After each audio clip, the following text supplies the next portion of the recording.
गुरु ब्रह्मा गुरुर्विष्णुः गुरुर्देवो महेश्वरः गुरु साक्षात् परं ब्रह्म तस्मै श्री गुरवे नमः। अखण्डमण्डलाकारं व्याप्तं येन चराचरं तत्पदं दर्शितं येन तस्मै श्री गुरवे नमः। नारायणसमारम्भां शङ्कराचार्यमध्यमाम् अस्मदाचार्यपर्यन्तां वन्दे गुरुपरम्पराम्। सदाशिवसमारम्भां शङ्कराचार्यमध्यमाम् अस्मदाचार्यपर्यन्तां वन्दे गुरुपरम्पराम्। ಓಂ ಹರಿ ಓಂ. ಹರಿ ಓಂ. ಎಲ್ಲ ಆತ್ಮಜ್ಯೋತಿಗಳಿಗೆ ಸ್ವಾಗತ ಹಾಗೂ ಪ್ರಣಾಮಗಳು. ನಮ್ಮ ಸದ್ಗುರುಗಳಾದ ಶ್ರೀ ಪ್ರಭುಜಿಯವರ ಆಶೀರ್ವಾದದೊಂದಿಗೆ ಇವತ್ತಿನ ಮನನ ಶುರು ಮಾಡೋಣ. ಇವತ್ತು ಸಂಧ್ಯಾ ಅವರು ಕೋಆರ್ಡಿನೇಟ್ ಮಾಡಿ ನಡೆಸ್ಕೊಡ್ತಾರೆ. ಟಾಪ್ 53 ದೃಗ್ದೃಶ್ಯ ವಿವೇಕ, ಸವಿಕಲ್ಪ, ನಿರ್ವಿಕಲ್ಪ, ಅಂತರ್ ಸಮಾಧಿ, ಬಹಿರ್ ಸಮಾಧಿ, ಶಬ್ದಾನುವಿದ್, ರೂಪಾನುವಿದ್ ಎಲ್ಲ ಸುಮಾರು ಒಂದು 45ರಿಂದನೋ ಏನೋ ಹೇಳ್ಕೊಂಡೇ ಬಂದಿದ್ದಾರೆ. ಇದನ್ನೇನೆ ಇದು ಯಾಕೆ ಇಷ್ಟೊಂದು ಹೇಳ್ತಾ ಇದ್ದಾರೆ ಅಂದ್ರೆ, ಎಷ್ಟೆಷ್ಟು ನಾವು ಸಮಾಧಿಲಿ ಒಳಗೆ ಹೋಗಕ್ಕಾಗತ್ತೆ ಅಂತ ಮನನ ಆಗ್ತಾನೆ ಇರಬೇಕು, ನಿಧಿಧ್ಯಾಸನ ಆಗ್ತಾನೆ ಇರಬೇಕು. ಇನ್ನೊಂದು, ಇವತ್ತದೇ ನೀವು ಕೆಲವರು ಜಾಯ್ನ್ ಆಗಕ್ ಮುಂಚೆ ಹೇಳಿದೆ, ಇವತ್ತು ಮೆಡಿಟೇಷನ್ 13.3 ಕೆಲವರು ಒಂದ್ಸತಿ ಕೇಳಿಸ್ಕೊಂಡಿದ್ದೀರಾ ಅನ್ಕೋತೀನಿ. ಹಾಫ್ ಅನ್ ಅವರ್ ಇರೋದ್ರಿಂದ 8:30 ಒಳಗೆ ನಮ್ದು ಇದು ಮನನ ಮುಗಿದ್ರೆ ಮೆಡಿಟೇಷನ್ಗೆ ಹೋಗೋಣ, ಇಲ್ಲ ಅಂದ್ರೆ ನೆಕ್ಸ್ಟ್ ವೀಕ್ಗೆ ಹೋಗೋಣ. ಓಕೆನಾ? ಯಾಕಂದ್ರೆ ನಮ್ಗೆ ಇದು ಮನನ ಆದ್ಮೇಲೆ ಪರಾಗವ PPT ಎಲ್ಲ ಮುಗಿಸ್ಕೊಳ್ಳೋ ಅಷ್ಟೊತ್ತಿದಾಗುತ್ತೆ. ಓಕೆ, ಸಂಧ್ಯಾ ಅವರು ಶುರು ಮಾಡಿ. ಸತ್ಯಜಿ, ನಾನು ಆಕ್ಚುಲಿ 8:30 ಸ್ವಲ್ಪ ಹೊರಗೆ ಹೋಗ್ಬೇಕು. 8:30 ತನಕ ಇರ್ತೀನಿ ನಾನು. ಅದೇ, ಹಾಗಾದ್ರೆ ಇವತ್ತು ಮನನ ಮಾಡ್ಕೊಳ್ಳೋಣ, ಪ್ಲಸ್ PPT ಮುಗಿಸ್ಕೊಳ್ಳೋಣ. 8:30 ನೀವು ಬಿಡಿ, ಪರವಾಗಿಲ್ಲ, PPT ನಡೆಯುತ್ತೆ. Meditation next week talk short ಮಾಡ್ಕೊಂಡು ಇದು ಮಾಡ್ಕೊಂಡ್ಬಿಡೋಣ. Maybe next week short ಅಲ್ಲ, ನೆಕ್ಸ್ಟ್ ವೀಕ್ ಎನಿವೇ ಇರಲ್ಲ ಬಿಡಿ. ಆದ್ರೆ ನೆಕ್ಸ್ಟ್ ವೀಕ್ ವೆಡ್ಡಿಂಗ್ ಅಲ್ವಾ? ಓಕೆ, ಸಂಧ್ಯಾ ಶುರು. ಅವ್ರೇನೋ ಮೆಸೇಜ್ ಹಾಕಿದಾರೆ ನೋಡಿ ಸತ್ಯಜಿ, ಸತೀಶ್ ಜಿ ಅವರು ಏನೋ ಅನ್ಮ್ಯೂಟ್ ಮಾಡಕ್ ಆಗ್ತಿಲ್ಲ ಅಂತೇನೋ. ಶುರು ಮಾಡಿ. ಶುರು ಮಾಡ್ಲಾ ಸತ್ಯಜಿ? ಮಾಡಿ. ಹರಿ ಓಂ. ಗುರುಗಳ ಪಾದಗಳಿಗೆ ನಮಸ್ಕಾರವನ್ನು ಮಾಡುತ್ತಾ ಇಂದಿನ ಕ್ಲಾಸ್ ಅನ್ನು ನಡೆಸೋಣ. ಇವತ್ತು ದೃಗ್ದೃಶ್ಯ ವಿವೇಕ 53ನೇದು ಟಾಕು ನಮ್ಮ ಪ್ರಭುಜಿ ಅವರು ತಿಳಿಸ್ಕೊಟ್ಟಿದ್ದಂಗೆ. ಈ ಟಾಕಲ್ಲೂ ಅದೇ ಬಂದಿದೆ, ಸಮಾಧಿ ಬಗ್ಗೆ. ಅಂದ್ರೆ ಸಮಾಧಿಗೂ ಗಾಢ ನಿದ್ರೆಗೂ, ನಿರ್ವಿಕಲ್ಪ ಸಮಾಧಿಗೂ ಗಾಢ ನಿದ್ರೆಗೂ ಏನ್ ವ್ಯತ್ಯಾಸ, ಇದ್ರಲ್ಲಿ ಏನ್ ಡಿಫ್ರೆನ್ಸು, ಗಾಢ ನಿದ್ರೆ ಅಂದ್ರೆ ಏನು, ನಿರ್ವಿಕಲ್ಪ ಸಮಾಧಿ ಅಂದ್ರೆ ಏನು ಅಂತ ಗುರುಜಿಯವರು ಹಂತವಾಗಿ ಮತ್ತೆ ಇದ್ರಲ್ಲಿ ಡೀಪ್ ಆಗಿ ಬಹಳ ಎಕ್ಸಾಂಪಲ್ ಕೊಟ್ಟು ತಿಳಿಸ್ಕೊಂಡು ಹೋಗಿದ್ದಾರೆ. ಇವಾಗ ಇದ್ರಲ್ಲಿ ಎಲ್ಲಾ ಲಾಸ್ಟ್ ಕ್ಲಾಸ್ ಅಲ್ಲಿ ಡಿಸ್ಕಸ್ ಮಾಡಿದೀವಿ.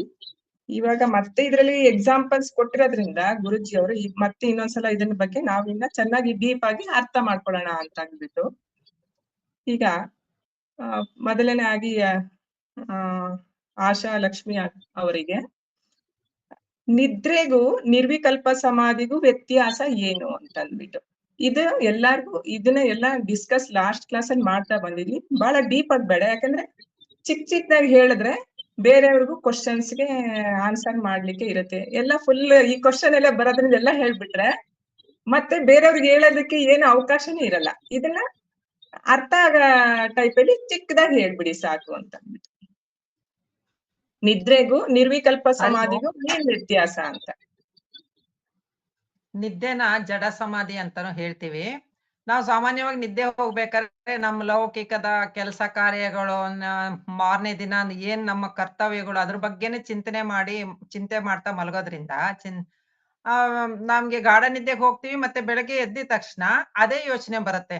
ರಾತ್ರಿ ಏನ್ ನೆನಪು ಮಾಡ್ಕೊಂಡು ಮಲಗಿರ್ತೀವೋ ಅದೇ ಬರುತ್ತೆ. ಆದ್ರೆ ನಿರ್ವಿಕಲ್ಪ ಸಮಾಧಿಯಲ್ಲಿ ನಾವು ಮಲಗಕ್ ಮೊದಲು ನಾನು ಆತ್ಮಸ್ವರೂಪಿ ಅಂತ ನಾವು ಅದನ್ನ ಆ ಬಗ್ಗೆ ಚಿಂತೆ ಮಾಡ್ತಾ ನಾವು ಈ ರೂಪ ಎಲ್ಲ ಕಾಣುತ್ತಲ್ಲ ಅದೆಲ್ಲ ಸತ್ಯ ಅಲ್ಲ. ಶಬ್ದಾನು ವಿತ್ ನಿರ್ವಿಕಲ್ಪ ಸಮಾಧಿಯನ್ನ ವೇದ ಮಂತ್ರಗಳಿದೆ, ಅಹಂ ಬ್ರಹ್ಮಾಸ್ಮಿ ಈ ತರದ್ದೆಲ್ಲ ನಾವು ಅದನ್ನ ನಾವು ನೆನಪು ಮಾಡ್ಕೊಂಡು ಅದೇ ನಾನು ಅಂತ ಫೀಲಿಂಗ್ ಅಲ್ಲಿ ಮಲಗಿದ್ರೆ ಬೆಳಗ್ಗೆ ಎದ್ದಿದ ತಕ್ಷಣ ನಮ್ಗೆ ಅದೇ ನೆನಪಾಗುತ್ತೆ. ಅದರಿಂದ ನಿದ್ದೆಗೂ ನಿರ್ವಿಕಲ್ಪ ಸಮಾಧಿಗೂ ಇದೇ ವ್ಯತ್ಯಾಸ ಇರುತ್ತೆ. ನಾನ್ ಹೇಳಿದ್ದು ನಿದ್ದೆಯನ್ನು ನಿರ್ವಿಕಲ್ಪ ಸಮಾಧಿ ಮಾಡ್ಕೋಬಹುದು ಅಂತ ಹೇಳಿದೆ, ಸಾರಿ. ನಿರ್ವಿಕಲ್ಪ ಸಮಾಧಿಯಲ್ಲಿ ನಾನು ಆತ್ಮಸ್ವರೂಪಿ ಬ್ರಹ್ಮಸ್ವರೂಪಿ ಅನ್ನೋದು ಇರುತ್ತೆ. ಇದು ಜಡ ನಿದ್ದೆ. ಇದರಲ್ಲಿ ರಾತ್ರಿ ಮಲಗಿದಾಗ ಏನ್ ಅಂದ್ಕೊಂಡ್ ಮಲಗಿರ್ತೀವೋ ಬೆಳಗ್ಗೆ ಎದ್ದಾಗ್ಲೂ ಅದೇ ಮನಸ್ಸಿಗೆ ಬರುತ್ತೆ. ಹೌದು. ಆಶಾ ಶಾರ್ಟ್ ಆಗಿ ಹೇಳಕ್ ಹೇಳಿದೀರಾ, ಮೊದ್ಲು ರಾಂಗ್ ಹೇಳ್ಬಿಟ್ಟೆ, ಅದಕ್ಕೆ ಇವಾಗ ತಿರ್ಗಾ ಅದ್ ಎಕ್ಸ್ಪ್ಲೈನ್ ಮಾಡಿದ್ರೆ ಟೈಮ್ ಹಿಡ್ಸುತ್ತೆ ಅನ್ಸುತ್ತೆ. ಹೌದು. ಆಶಾ Okay. ಲಕ್ಷ್ಮಿ ಅವರು ಚೆನ್ನಾಗಿ ತಿಳಿಸ್ಕೊಟ್ರು. ನಿದ್ರೆಗೂ ನಿರ್ವಿಕಲ್ಪ ಸಮಾಧಿಗೂ ಏನು ವ್ಯತ್ಯಾಸ ಅಂತ. ಅಲ್ಲಿ ಜಡ ಅಂದ್ರೆ ಈ ದೇಹ ಮನ ಬುದ್ಧಿ ನಾನು ಅನ್ನೋ ಈ ಪ್ರಪಂಚದ ಜ್ಞಾನ ಇಟ್ಕೊಂಡ್ ಮಲಗ್ದಾಗ ಎದ್ದಾಗ ಮತ್ತೆ ಅದೇ ಇರುತ್ತೆ. ಅದೇ ನಿರ್ವಿಕಲ್ಪ ಸಮಾಧಿಯಲ್ಲಿ ಗುರುಗಳು ನಮಗೆ ತಿಳಿಸಿಕೊಟ್ಟಿರುವ ಈ ವೇದ ವಾಕ್ಯಗಳನ್ನ ನಾವು ಯಾವಾಗ ಡೀಪಾಗಿ ತಗೊಳ್ತೀವೋ ಅದು ಡೀಪಾಗಿ ಸಬ್ ಕಾನ್ಶಿಯಸ್ ಹೋಗಿ ಅದು ಹಾಗೆ ನಿಲ್ಲುತ್ತೆ. ಎದ್ದಾಗನು ಅದೇ ಇರುತ್ತೆ ಅಂತ ಹೇಳಿದ್ರು. ಚೆನ್ನಾಗಿ ತಿಳಿಸ್ಕೊಟ್ರು. ಮುಂದಿನ ಕ್ವಶನ್ ಅಲ್ಲ, ಇವಾಗ ಕೋಕಿಲ ಸಂಧ್ಯಾ ಅವರಿಗೆ. ಸಂಧ್ಯಾ ಏನ್ ಮಾಡ್ಬೇಕು ಅಂದ್ರೆ, ಮತ್ತೆ ನಾವ್ ಹೇಳಿದ್ರೆ ರಿಪೀಟ್ ಮಾಡೋದು ಬೇಡ, ಟೈಮ್ ಹಿಡ್ಸುತ್ತೆ. ನಾವ್ ಯಾವ್ದಾದ್ರು ಪಾಯಿಂಟ್ ಬಿಟ್ಟಿದ್ರೆ ಆ ಪಾಯಿಂಟ್ ನ ಹೇಳಿದ್ರೆ ಅವಾಗ ಟೈಮ್ ಇದಾಗುತ್ತೆ ಅನ್ಸುತ್ತೆ. ಹೌದು, ಅದು ಕರೆಕ್ಟ್. ಓಕೆ. ಈಗ ಕೋಕಿಲಾಜಿ ಅವರಿಗೆ ಜೀವ ಬುದ್ಧಿ ಅಂದ್ರೆ ಏನು ಅಂತ ಅಂದ್ಬಿಟ್ಟು. ಏನು ಸಂಧ್ಯಾಜಿ? ಜೀವ ಬುದ್ಧಿ ಅಂದ್ರೆ ಏನು ಅಂತ ಗುರುಜಿ ಅವರು ಈ ಟಾಕಲ್ಲಿ ಎಕ್ಸ್ಪ್ಲೈನ್ ಮಾಡಿದ್ದಾರೆ. ಜೀವ ಬುದ್ಧಿ ಅಂದ್ರೆ ಏನು? ನಂಗೆ ಇದ್ರ ಬಗ್ಗೆ ಅಷ್ಟು ಗೊತ್ತಾಗ್ಲಿಲ್ಲ ಸಂಧ್ಯಾಜಿ. ಗೊತ್ತಾಗಿಲ್ಲ ನನ್ಗೆ. ಗುರುಜಿ ಈಗ ಆಶಾಜಿ ಹೇಳ್ದಂಗೆ ಜೀವ ಬುದ್ಧಿ ಅಂದ್ರೆ ಈಗ ಹೇಳಿದ್ರಲ್ಲ ಅವರು ಸಬ್ ಕಾನ್ಶಿಯಸ್ ಇಂದ ಅದು ಹೋಗಿ ಡೀಪ್ ಆಗಿ ಕೂತ್ಕೊಳ್ಳುತ್ತಲ್ಲ, ಅದಕ್ಕೆ ಬಹಳ ಡೀಪ್ ಆಗಿ ಹೋಗಿ ಕೂತ್ಕೊಳತ್ತೆ. ಅದಕ್ಕೆ ಜೀವ ಬುದ್ಧಿ ಅಂತ ಗುರುಜಿ ಅವರು ಅಲ್ಲಿ ಒಂದ್ ಕಡೆ ಇದನ್ನ ಜೀವ ಬುದ್ಧಿ ಅಂತ ಎಕ್ಸ್ಪ್ಲೈನ್ ಮಾಡಿದ್ರು. ಅದಕ್ಕೆ ಜೀವ ಬುದ್ಧಿ ಅಂತ. ಅದೇ ನಂಗೆ ಇದು ಗೊತ್ತಾ. ಅಂದ್ರೆ ನಾವ್ ಹೇಳೋದು ಇವಾಗ ನಾವಂದ್ರೆ ಈಗ ಏನಂತ ಹೇಳ್ತಾರೆ, ನಿದ್ದೆನಲ್ಲಿ ನಾವು ಅಜ್ಞಾನವಾಗಿರ್ತೀವಿ, ನಿರ್ವಿಕಲ್ಪ ಸಮಾಧಿ ಜ್ಞಾನಿಗಳಾಗಿರ್ತೀವಿ. ಅಂದ್ರೆ ಗುರುಗಳು ಹೇಳಿದಾರಲ್ಲ, ಈಗ ನಿರ್ವಿಕಲ್ಪ ಸಮಾಧಿ ನಿದ್ದೆನಲ್ಲೂ ಕೂಡ ನಾವು ರಾತ್ರಿ ಮಲಗಿದಾಗ ಅಖಂಡನು ನಾನು, ನಿರಾಕಾರ ನಿರ್ವಿಕಲ್ಪನ ನಾನು ಅಂತಂದ್ರೆ ಕೂಡ ನಾವು ನಿರ್ವಿಕಲ್ಪದಲ್ಲೂ ಕೂಡ ಸಮಾಧಿ ನಿರ್ವಿಕಲ್ಪ ಸ್ಥಿತಿಲಿ ಹೋಗ್ಬೋದು ಅಂತ ಹೇಳಿದ್ದಾರೆ. ಹೌದು. ಈಗ ಸಂತೋಷ್ ಜಿ ಅವ್ರಿಗೆ ನಿರ್ವಿಕಲ್ಪ ನಿದ್ದೆಯಲ್ಲಿ ಕನಸು ಬಂದಾಗ ಮತ್ತೆ ನಿರ್ವಿಕಲ್ಪ ಸಮಾಧಿಗೂ ಕನಸು ಅಂದ್ರೆ ಗಾಢ ನಿದ್ರೆಯಲ್ಲಿ ಬರುವ ಕನಸು, ನಿರ್ವಿಕಲ್ಪ ಸಮಾಧಿಯಲ್ಲಿ ಬರುವ ಕನಸು, ಎರಡಕ್ಕೂ ಏನ್ ವ್ಯತ್ಯಾಸ ಅಂತಂದ್ಬಿಟ್ಟು. ಗಾಢ ನಿದ್ದೆಯಲ್ಲಿ ನೋಡಿ, ಈಗ ಇಲ್ಲಿ ಇದನ್ನ ಎರಡ್ ತರ ಅರ್ಥೈಸ್ಕೋಬಹುದು. ಈಗ ನಾನು ಅಜ್ಞಾನಿ ಆದಾಗ ಏನ್ ಮಾಡ್ತೀನಿ, ದಿನನಿತ್ಯ ನನ್ನ ನೋವುಗಳನ್ನ ಇಟ್ಕೊಂಡು ನಾನು ಮಲ್ಕೊಂಡಾಗ, ನಾನು ಯೋಚನೆ ಮಾಡ್ಕೊಂಡು ಚಿಂತಿಸ್ತಾ ಮಲಗಿದಾಗ ಏನಾಗುತ್ತೆ, ಅದೇ ಏನಾಗುತ್ತೆ ವಾಸನೆಗಳ ಕನ್ವರ್ಟ್ ಆಗಿ ಅದು ನನ್ನ ಗಾಢ ನಿದ್ದೆಯಲ್ಲೂ ಬರುತ್ತೆ. ಮತ್ತೆ ನಿರ್ವಿಕಲ್ಪ ಸಮಾಧಿ ಅಂತ ಅಂದ್ರೆ ನಾನು ಗಾಢ ನಿದ್ದೆಯಲ್ಲಿ ಏನ್ ಯೋಚನೆ ಮಾಡ್ತೀನೋ ಅದು ನಿರ್ವಿಕಲ್ಪ ಸಮಾಧಿನೂ ಒಂದು ರೀತಿಯಾಗಿ ಆಗುತ್ತೆ ಅಂತ ಹೇಳಿದಾಗ ಅದೇ ಬರುತ್ತೆ. ಅಲ್ಲಿ ಏನಾಗುತ್ತೆ, ನಾನು ದುಃಖಿ, ನನಗೆ ಎಲ್ಲಾ ಪ್ರಾಬ್ಲಮ್ ಬರ್ತಾ ಇದೆ ಅನ್ನೋ ಒಂದು ಅಜ್ಞಾನ ಇದೆ. ಯಾವಾಗ ನಾನು ಬ್ರಹ್ಮನು, ನಾನು ಈ ಪ್ರಪಂಚ ನೋಡಿ ದೇಹನಲ್ಲ, ಮತ್ತೆ ಈ ಕಾಣ್ತಾ ಇರೋ ವಸ್ತು ನಾನು ಶುದ್ಧವಾದ ಚೇತನ, ನಾನು ನಿರ್ವಿಕಲ್ಪ ನಿರಾಕಾರನು ಅನ್ನೋ ಒಂದು ಸಂಕಲ್ಪದಿಂದ ಮಲಗ್ದಾಗ ಏನಾಗುತ್ತೆ,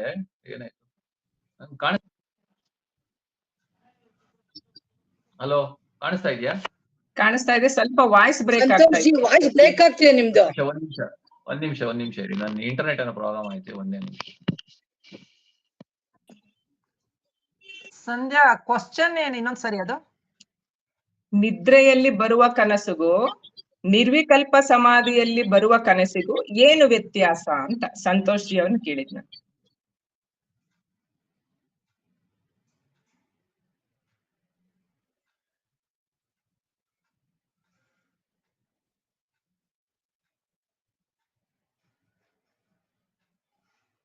ಇದು ಪ್ರಶ್ನೆ ಅರ್ಥ ಆಗ್ಲಿಲ್ಲ. ನಾನು ಮೊದಲು ಕೇಳಿದ್ದೆ, ತುಂಬಾ ಮೊದಲು. ನಿದ್ದೆಯಲ್ಲಿ ಹೆಂಗ್ ಕನಸು ಬರುತ್ತೆ, ನಿರ್ವಿಕಲ್ಪದಲ್ಲಿ ಕನಸು ಹೆಂಗ್ ಬರುತ್ತೆ ಅನ್ನೋದು ನನ್ಗೆ ಗೊತ್ತಾಗ್ಲಿಲ್ಲ. ನಾನು ಆಕ್ಚುಲ್ ಆಗಿ ಟಾಕ್ ಕೇಳಲಿಲ್ಲ. ಸಂತೋಷ್ ಜಿ ಹೇಳ್ತಾರೆ ಈಗ. ಓಕೆ, ಸಂತೋಷ್ ಜಿ ಇನ್ನೊಂದ್ಸಲ ಕ್ವಶನ್ ಏನು ಕಾಣಿಸ್ತಾ ಇಲ್ಲ ಬೈ, ಏನೋ ಇವಾಗ ಕಾಣ್ತಾ ಇದೆ. ನಮಗ್ ಕೇಳಿಸ್ತಿದೆ, ಹೇಳಿ ಸಂತೋಷ್. ಕೇಳಿಸ್ತಾ ಇದೆ, ನನಗೇನು ಕೇಳಿಸ್ತಾ ಇಲ್ಲ ನಿಮ್ ವಾಯ್ಸು. ಇರಿ ಒಂದ್ ನಿಮಿಷ. ಹಾ, ನನಗೆ ಕೇಳಿಸ್ತಾ ಇದೆ. ಮಾತಾಡಿ. ಹಾ, ಈಗ ಕೇಳುತ್ತಾ? ಈಗ ಕೇಳ್ತಾ ಇದೆ, ಹೇಳಿ ಸಂತೋಷ್. ಅದೇ ಈಗ ಏನಾಗುತ್ತೆ ಅಂತಂದ್ರೆ, ನಾವು ಯಾವಾಗ ಅಜ್ಞಾನದಲ್ಲಿ ಇರ್ತೀವೋ, ಅಜ್ಞಾನದಲ್ಲಿ ನಮಗೆ ಯಾವಾಗ್ಲೂ ಗೊಂದಲಗಳು ಜಾಸ್ತಿ. ನಾನು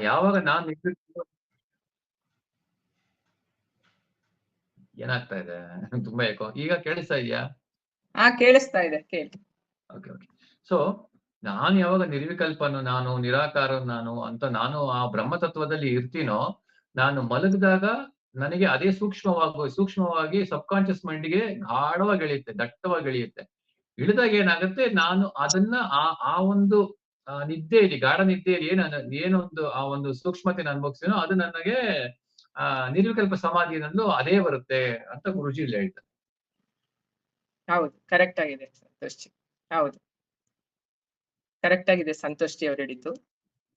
ಮತ್ತೆ ನೆಕ್ಸ್ಟ್ ಅಲ್ಲ, ಇದು ಮೋಸ್ಟ್ಲಿ ಆಶಾ ಅವ್ರಿಗೆ ಏನು ಕ್ವಶನ್ ಸ್ವಲ್ಪ ಸರಿಗಿಲ್ಲ ಅನ್ಸ್ತು ಅಂದ್ರೆ, ಅವ್ರು ಕೇಳೋವಾಗ ಗಾಢ ನಿದ್ದೆಯಲ್ಲಿ ಬರೋ ಕನಸಿಗೂ ಅಂದ್ರೆ ಈಗ ಅಜ್ಞಾನಿಗೆ ಬರೋ ಕನಸಿಗೂ ಏನು ವ್ಯತ್ಯಾಸ ಅಂತ. ಅಂದ್ರೆ ಅವರು ಜ್ಞಾನಿ ಅಂತ ಹೇಳೋ ಬದಲು ನಿರ್ವಿಕಲ್ಪ ಸಮಾಧಿ ಅಂದ್ರೆ, ಜ್ಞಾನಿ ಯಾವಾಗ್ಲೂ ನಿರ್ವಿಕಲ್ಪ ಸಮಾಧಿಯಲ್ಲಿ ಇರ್ತಾನೆ ಅನ್ನೋ ಥರದಲ್ಲಿ ಆ ಕ್ವಶನ್ ಬಂತು. ಅಂದ್ರೆ ಜ್ಞಾನಿ ಅಂದ್ರೆ ಇಲ್ಲಿ ನಿರ್ವಿಕಲ್ಪ ಸಮಾಧಿನೇ ಬರುತ್ತಲ್ಲ, ಹಾಗಾಗಿ ಡೈರೆಕ್ಟ್ ಆಗಿ ನಿರ್ವಿಕಲ್ಪ ಸಮಾಧಿಲಿ ಬರೋ ಕನ್ಸು ಅಂತ ಹೇಳಿದ್ರು. ಅಂದ್ರೆ ಜ್ಞಾನಿಗೂ ಕನ್ಸು ಬೀಳಲ್ವಾ? ಬೀಳುತ್ತೆ.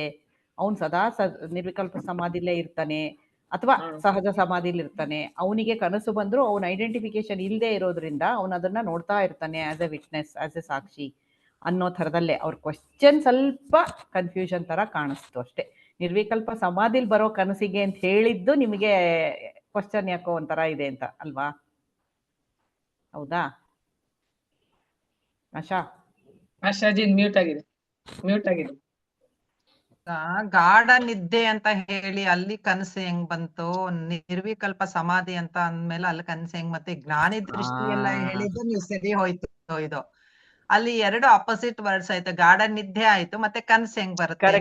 ಯಾಕೆಂದ್ರೆ ಕನಸಿನ ಸ್ಥಿತಿ ಆದ ನಂತರ ಬರೋದು ಗಾಢ ನಿದ್ರೆ. ಬಟ್ ಇಲ್ಲಿ ಏನ್ ಗೊತ್ತಾ ಆಶಾ, ಗುರೂಜಿನು ಹೇಳೋವಾಗ ಸ್ವಲ್ಪ ಆ ಫ್ಲೋನಲ್ಲಿ ಅವ್ರ ಗಾಢ ನಿದ್ದೆ ಅಂತ ಹೇಳ್ಕೊಂಡೆ ಕನಸು ಬಗ್ಗೆ ಹೇಳ್ಕೊಂಡು ಹೋಗ್ತಾರೆ. ಹಾಗಾಗಿ ಅವ್ರ ಕ್ವಶನ್ ಅದೇ ತರ ತಗೊಂಡಿದ್ದಾರೆ. ಬಟ್ ನೋಡಿ, ಕರೆಕ್ಟ್ ಇದು ನೀವು ಈ ಪಾಯಿಂಟ್ ತೆಗೆದಿದ್ದು ನಮಗೆ ಆಕ್ಚುಲಿ ಅರ್ಥ ಆಗಿರೋದ್ರಿಂದ. ಅಜ್ಞಾನಿಗೆ ಬರುವ ಕನಸಿಗೂ ಜ್ಞಾನಿಗೂ ಬರುವ ಕನಸಿನಲ್ಲಿ ವ್ಯತ್ಯಾಸ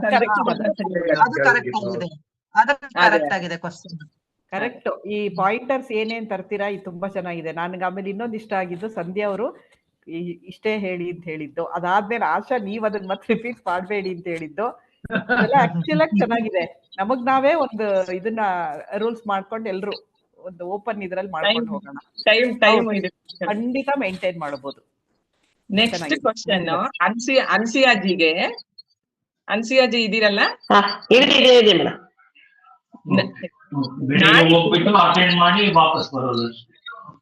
ಜ್ಞಾನಿಗೆ ಎಚ್ಚರವಾದ ಕೂಡಲೇ ಪ್ರಪಂಚ ಕಾಣುತ್ತೆ. ಯಾವ ರೀತಿ ಕಾಣುತ್ತೆ ಜ್ಞಾನಿ ಆದವನಿಗೆ?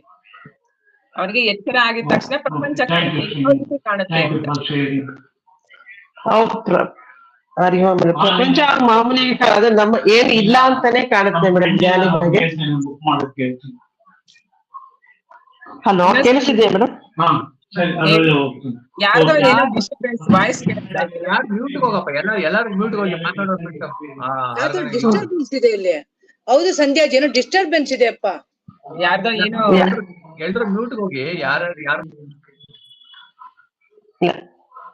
ಹಲೋ, ಅನ್ಸಿಯಾಜಿ ಜ್ಞಾನಿಗೆ ಪ್ರಪಂಚ ಎಲ್ಲ ಮಾಮೂಲಿ ಏನು ಇಲ್ಲ ಅಂತಾನೆ ಕಾಣಿಸುತ್ತೆ ಅವ್ರಿಗೆ. ಇಲ್ಲ, ಜ್ಞಾನಿ ಆದವನಿಗೆ ಇನ್ನೊಂದ್ಸಲ ಕ್ವಶನ್ ಕೇಳಿಸ್ಕೊಳ್ಳಿ.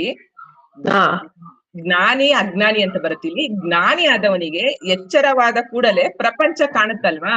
ಈಗ ನಮಗ್ ಕಾಣ್ದಂಗೆ ಜ್ಞಾನಿಗೂ ಕಾಣುತ್ತೆ, ಅಜ್ಞಾನಿಗೂ ಕಾಣುತ್ತೆ. ಜ್ಞಾನಿ ಆದವನಿಗೆ ಯಾವ ರೀತಿ ಪ್ರಪಂಚ ಕಾಣುತ್ತೆ ಅಂದ್ಬಿಟ್ಟು ಕ್ವಶನ್. ಜ್ಞಾನಿಗಳಿಗೆಲ್ಲ ಬ್ರಹ್ಮನ್ ನಾನೇ ಬ್ರಹ್ಮನ್ ಅನ್ನೋ ತರನೇ ಅವ್ರಿಗೆ ಕಾಣುತ್ತೆ. ನಮಗೆ ನಾನು ದೇಹ ಅನ್ನೋದಕ್ಕೆ ನಾವು ಮಾಮೂಲಿ ಪ್ರಪಂಚ ತರ ಕಾಣುತ್ತೆ ಅಂತ ನನಗೆ ಅನ್ಸುತ್ತೆ. ನಂದು ಹೌದು, ಅಷ್ಟೇ, ಇನ್ನೇನಿಲ್ಲ. ಜ್ಞಾನಿಗೆ ಎಲ್ಲಾನು ಒಂದೇ ಜ್ಞಾನಿಗೆ ಎಲ್ಲಾರು ಜ್ಞಾನಿಯಾಗೆ ಕಾಣ್ತಾರೆ ಅಂತ. ಹೌದು, ಜ್ಞಾನಿಯಾಗಿ ಕಾಣ್ತಾರೆ. ಹೌದು, ಅದೊಂದು ಎಕ್ಸಾಂಪಲ್ ಇದೆ. ಬುದ್ಧನಿಗೆ ಏನು ಅದೇ ಜ್ಞಾನೋದಯ ಏನಿದೆ ಎಲ್ಲರೂ ಬುದ್ಧನಾಗೆ ಕಾಣ್ತಾರೆ ಅಂತ. ಅದು ಆಮೇಲೆ ಲಾಸ್ಟ್ ಅಲ್ಲಿ ಬರ್ತದೆ. ಇನ್ನ ಇದು ಈಗೇನ್ ಬರ್ದ? ಆಯ್ತು. ಓಕೆ. ಇನ್ನೊಂದು, ರಾಘವ್ ಜಿಗೆ ಜೀವನ್ ಮುಕ್ತ ಅಂದರೆ ಹೇಗೆ, ಅವನಲ್ಲಿ ಏನ್ ಸ್ಪೆಷಲ್ಲು, ಅವನು ಹೇಗಿರ್ತಾನೆ, ಮತ್ತೆ ಸಾಧಕನಾದವನು ಹೇಗೆ ಇರ್ತಾನೆ, ಅವನಲ್ಲಿ ಏನ್ ಲಕ್ಷಣಗಳಿರ್ತವೆ ಅಂತ ಅಂದ್ಬಿಟ್ಟು. ಅದೀಗ ಜೀವನ್ ಮುಕ್ತ ಸಾಧಕ ಎರಡು ಬೇರೆ ಬೇರೆ ಅಂತ ಗುರುಗಳು ಹೇಳಿದ್ರು. ಅದರಲ್ಲಿ ಮೊದಲನೇದಾಗಿ ಜೀವನ್ ಮುಕ್ತ ಅಂತ ಹೇಳ್ಬೇಕಾದ್ರೆ, ಜೀವನ್ ಮುಕ್ತ ಅನ್ನೋದು ಒಂದು ಐಡೆಂಟಿಟಿ ಅಲ್ಲ. ಅದು ಜೀವನ್ ಮುಕ್ತ ಅನ್ನೋದನ್ನ ಅವನ ಐಡೆಂಟಿಟಿ ಗುರುತಿಸ್ತಾ ಇದ್ರೆ ಅವ್ನು ಸಾಧಕ ಅಂತ ಆಗ್ತಾನೆ. ತಾನು ಜೀವನ್ ಮುಕ್ತ ಅಂತ ಯಾರು ಅವನಿಗೊಂದು ಗುರುತಿಸ್ಕೊಂಡ್ರೆ ಅಥವಾ ಇನ್ನೊಬ್ಬನ ಜೀವನ್ ಮುಕ್ತ ಅಂತ ಹೇಳ್ತಿದ್ದಾನೆ ಅಂದ್ರೆ ಅವ್ನು ಸಾಧಕನ ಆದಿಲಿದ್ದಾನೆ ಅಂತ ಗುರುಗಳು ಹೇಳ್ತಾರೆ. ಈ ಜೀವನ್ ಮುಕ್ತನ ಲಕ್ಷಣಗಳು ಹೇಗಿದ್ದಾವೆ ಅಂತಂದ್ರೆ ಅದ್ರ ಲಕ್ಷಣವೇ ಇಲ್ಲ ಅದಕ್ಕೆ. ಅಂದ್ರೆ ಸಹಜವಾಗಿ ನಿಮ್ಮಂಗೆ ಎಲ್ಲಾ ತರನು ಲೌಕಿಕ ಜೀವನದಲ್ಲೇ ಆತ ಇರ್ಬೋದು. ನಮ್ಮ ಮನೆ ಕೆಲಸನಾಗಿರ್ಬೋದು, ನಮ್ಮ ದೇಶದ ಪ್ರಧಾನಿ ಆಗಿರ್ಬೋದು, ಏನ್ ಬೇಕಾದ್ರೂ ಆಗಿರ್ಬೋದು. ಅವನನ್ನ ಸಮಾಜದ ಯಾವುದೇ ಒಂದು ಕಟ್ಟುಪಾಡಿ ಒಳಗಡೆ ಅವನನ್ನ ನೋಡಿ ಈತ ಜೀವನ್ ಮುಕ್ತ ಅಲ್ಲ ಅಂತ ಹೇಳಕ್ಕಾಗಲ್ಲ. ಮತ್ತೆ ಯಾರು ಕೂಡ ತಾನು ಜೀವನ್ ಮುಕ್ತ ಆಗಿದ್ದೀನಿ ಅಂತ ಹೇಳ್ಕೊಳ್ಳಲ್ಲ. ಯಾಕಂದ್ರೆ ಜೀವನ್ ಮುಕ್ತನ ದೃಷ್ಟಿಯಲ್ಲಿ ಎಲ್ಲರೂ ಜೀವನ್ ಮುಕ್ತರೆ. ಅಲ್ಲಿ ಇನ್ನೊಂದು ಜೀವನ್ ಮುಕ್ತ ಅನ್ನೋ ಕಾನ್ಸೆಪ್ಟ್ ನ ನಾವು ಒಂದು ಏನಂತಾರಲ್ಲ, ಒಂದು ರೆಫರೆನ್ಸ್ ಪಾಯಿಂಟ್ ಆಗಿ ಇಟ್ಕೊಂಡು ನಾವು ನಮ್ಮ ಮನಸ್ಸಿಗೆ ಹೇಳಕ್ಕೋಸ್ಕರ ಒಂದು ರೆಫರೆನ್ಸ್ ಪಾಯಿಂಟ್ ಆಗಿ ಇಟ್ಕೊಂಡಿದೀವಿ ಹೊರತು ಎಲ್ಲರೂ ಜೀವನ್ ಮುಕ್ತರೆ. ಅಂದ್ರೆ ಅದ್ರ ಮನಸ್ ಪಾಯಿಂಟ್ ಆಫ್ ವ್ಯೂ ನೋಡಿದಾಗ ಇಂಥವ್ರು ಜೀವನ್ ಮುಕ್ತರು ಹೌದು ಇಲ್ಲ ಅಂತ ಗೊತ್ತಾಗಿ ನಮ್ಮ ಸದ್ಗುರುಗಳನ್ನ ನಾವು ಜೀವನ್ ಮುಕ್ತರು ಅಂತ ಕರಿತೀವಿ. ಯಾಕಂದ್ರೆ ನಾವು ಮನಸ್ಸಲ್ಲಿ ಇದೀವಿ, ನಾವು ಮನಸ್ಸಿನ ಕಟ್ಟುಪಾಡುಗಳಾಗಿರೋದ್ರಿಂದ ನಮ್ಗೊಬ್ಬ ಐಡೆಂಟಿಟಿ ಬೇಕು. ನಮಗೆ ಅದನ್ನ ಒಬ್ಬ ಸಾಧಿಸಿರೋಬ್ರು ಬೇಕು. ಅವ್ರನ್ನ ಇಟ್ಕೊಂಡು ನಾವು ಅದನ್ನ ಮನಸ್ಸನ್ನ ದಾಟೋಕೆ ಸಹಾಯ ಆಗುತ್ತೆ. ಇಲ್ಲ ನಾನು ಜೀವನ್ ಮುಕ್ತಿನಿ ಅಂತ ಮನಸ್ಸು ಕೂಡ ಹೇಳ್ಬೋದು. ಕೆಲವು ಸಲ ಮನಸ್ಸು ಹೇಳೋ ಜೀವನ್ ಮುಕ್ತ ನಾನು ಆಗಕ್ಕೆ ಸಾಧ್ಯ ಇಲ್ಲ. ಮನಸ್ಸು ಹೇಳೋ ಜೀವನ್ ಮುಕ್ತ ಈ ಜೀವನ್ ಮುಕ್ತಿಯಿಂದ ನಿಂಗೆ ಏನೇನು ಲಾಭ ತಗೋ ಅಂತ ಹೇಳುತ್ತೆ. ನಿಂಗೊಂದು ಮಠ ಬೇಕು, ನೀವು ಮಂದಿರ ಬೇಕು, ಅದಕ್ಕೆ ಹಣ ಬೇಕು, ಸಂಪಾದನೆ ಮಾಡು, ಗಳಿಕೆ ಅಂದ್ರೆ ಮತ್ತೆ ಜಗತ್ತಿನೊಳಗೆ ನೂಕುತ್ತೆ. ಅದನ್ನ ಡಾಕ್ಟರ್, ಇಂಜಿನಿಯರ್, ಲಾಯರ್ ತರ ಇದನ್ನ ಪ್ರೊಫೆಷನ್ ಮಾಡ್ಕೊ ಅಂತ ಹೇಳ್ಬಿಡುತ್ತೆ ಜೀವನ್ ಮುಕ್ತ. ಮನಸ್ಸನ್ನ ಜೀವನ್ ಮುಕ್ತ ಅಂತ ತಗೊಂಡಾಗ ಆ ಜ್ಞಾನಿ ಜೀವನ್ ಮುಕ್ತನಿಗೆ ಅದ್ರ ಏನು ಅವಶ್ಯಕತೆನೇ ಇಲ್ಲ. ಸಮಾಜದ ಜೊತೆಗೆ ಅವನು ಎಲ್ಲಾ ರೀತಿಯಲ್ಲಿ ಬೆರಿತಾನೆ, ಸಹಜವಾಗಿರ್ತಾನೆ, ತಾನು ಗುರ್ತಿಸ್ಕೊಳ್ಳಲ್ಲ ಆ ರೀತಿ ಅಂತ ಹೇಳ್ಬೋದು ಜೀವನ್ ಮುಕ್ತನಿಗೆ. ಹೌದು, ಅಷ್ಟೇ, ಸಾಧಕನಿಗೂ ಜೀವನ್ ಮುಕ್ತನಿಗೂ. ಹೌದು. ನೆಕ್ಸ್ಟ್ ಶೋಭಾಜಿ ಇದಾರ? ಇಲ್ಲಿ ಕಾಣ್ತಾ ಇಲ್ಲ. ಶೋಭಾಜಿ ಇದಾರ? ಇದೇನಮ್ಮ. ಗುರುಜಿ ಅವರು, ಪ್ರಭುಜಿ ಅವರು ಒಂದು ಎಕ್ಸಾಂಪಲ್ ಕೊಟ್ಟಿದ್ದಾರೆ. ಜ್ಞಾನಿಯಾದ ಒಬ್ಬ ಹೆಂಗಸು ಹೇಗೆ ಇರ್ತಾಳೆ, ಅದು ಎಕ್ಸಾಂಪಲ್ ಮುಖಾಂತರ ಒಂದು ತಿಳಿಸ್ತೀರಾ? ಈಗ ನಮ್ಗೆ ಜ್ಞಾನ ನಮ್ಗಿನ್ನೂ ಬಂದಿದೆ ಇಲ್ಲ ಅಂತ ನನಗ್ ಗೊತ್ತಿಲ್ಲ. ಬಟ್ ಮುಂಚೆ ಏನಾಗ್ತಿತ್ತು ಅಂದ್ರೆ, ಅಡಿಗೆ ಮನೇಲಿ ಮಾಡ್ಬೇಕಾದ್ರೆ ನನಗೆ ಮಾಡ್ಕೋತಿದೀನಿ, ನನ್ ಮಗಳಿಗೆ ಮಾಡ್ತಾ ಇದ್ದೀನಿ, ಮತ್ತೆ ನಮ್ ಸಂಸಾರಕ್ಕೆ ಏನ್ ಬೇಕೋ ಅಡಿಗೆ ಅಂತ ಮಾಡ್ತಾ ಇದ್ದೀನಿ ಅನ್ನೋ ಇದ್ರಲ್ಲಿ ಮಾಡ್ತಾ ಇದ್ವಿ. ಈಗೇನಾಗಿದೆ ಅಂದ್ರೆ, ಈಗ ಆಜ್ಞಾದಲ್ಲಿ ದೃಷ್ಟಿ ಇಟ್ಕೊಂಡ್ ಮಾಡಿ ಅಂತ ಮೊನ್ನೆ ಎಲ್ಲ ಗುರುಜಿಯವರು ನಮ್ಗೆ ಹೇಳ್ತಾ ಹೋದ್ರಲ್ಲ. ಯಾವಾಗ್ಲೂ ಆಜ್ಞಾದಲ್ಲೇ ನಮ್ಮ ದೃಷ್ಟಿ ಇದ್ದಾಗ ಏನಾಗುತ್ತೆ, ಕೇಂದ್ರೀಕರಿಸ್ಕೊಂಡಿದ್ದಾಗ ಏನಾಗುತ್ತೆ, ಆ ಜ್ಞಾನದಲ್ಲಿ ನಿಲ್ಲೋದಕ್ಕೆ ಸಾಧ್ಯ ಆಗುತ್ತೆ ಅಂತ ಹೇಳಿ ಈಗ ಮೆಡಿಟೇಷನ್ಸ್ ಎಲ್ಲ ಮಾಡ್ತಾ ಇದ್ದಾರೆ. ಅದಕ್ಕೋಸ್ಕರ ಏನಾಗಿದೆ, ಈಗ ಸ್ವಲ್ಪನಾದ್ರೂ ನಮ್ಗೆ ಬದಲಾಗಿದೆ. ಅದು ಏನು, ಇದನ್ನ ನನಗೆ ಮಾಡ್ತಿದ್ದೀನಿ, ನನ್ ಮಕ್ಕಳಿಗೆ ಮಾಡ್ತಿದ್ದೀನಿ ಅನ್ನೋ ದೃಷ್ಟಿ ಬದಲು ಇದೇನಾಗಿದೆ, ಇದು ಅಡಿಗೆ ಮಾಡ್ತಾ ಇದ್ದೀನಿ, ಇದು ಒಳ್ಳೇದಕ್ಕೆ ಆರೋಗ್ಯಕ್ಕೋಸ್ಕರ ಬೇಕು, ಮಾಡ್ತಿದೀವಿ, ಇದು ಎಲ್ಲರಿಗೂ ಒಳ್ಳೇದಾಗತ್ತೆ, ನಾನ್ ಮಾಡ್ತಿದ್ದೀನಿ ಅಂತ ಅಲ್ಲ,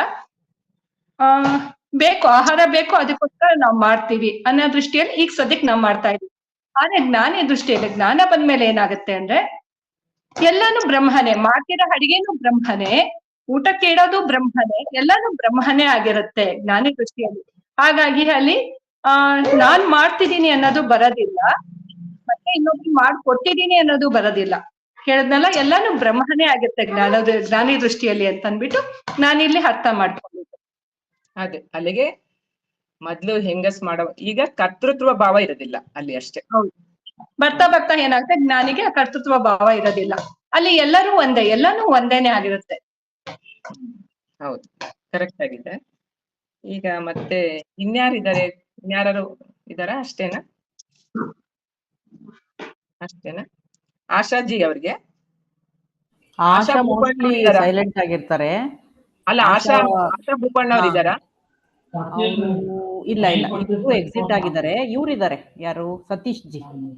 ಸತೀಶ್ ಜಿ ಇದಾರ? ಸತೀಶ್ ಜಿಗೆ ಈಗ ಇಲ್ಲಿ ಜ್ಞಾನಿ ಇರ್ತಾರಲ್ಲ, ಅವರ ವಿಶೇಷತೆ ಏನಿರುತ್ತೆ ಅಂತ ಅಂದ್ಬಿಟ್ಟು, ಜ್ಞಾನಿಯ ಈಗೆಲ್ಲ ತಿಳಿಸಿದ್ರು, ರಾಘವ್ಜಿನೂ ಎಲ್ಲ ಹೇಳಿದ್ರು ಜ್ಞಾನಿ ಯಾವ್ದವ್ರು ಹೇಗಿರ್ತಾರೆ ಅಂತ, ಸಂತೋಷ್ ಜಿನ ಹೇಳಿದ್ರು. ಅವರಲ್ಲಿ ವಿಶೇಷತೆ ಏನಿರುತ್ತೆ ಅಂತ ಅಂದ್ಬಿಟ್ಟು ನೀವೊಂದೆರಡು ಪಾಯಿಂಟ್ ಹೇಳಕ್ ಆಗುತ್ತಾ ಸತೀಶ್ ಜಿ? हरि ओम दीदी. हाँ जी. ಓಕೆ.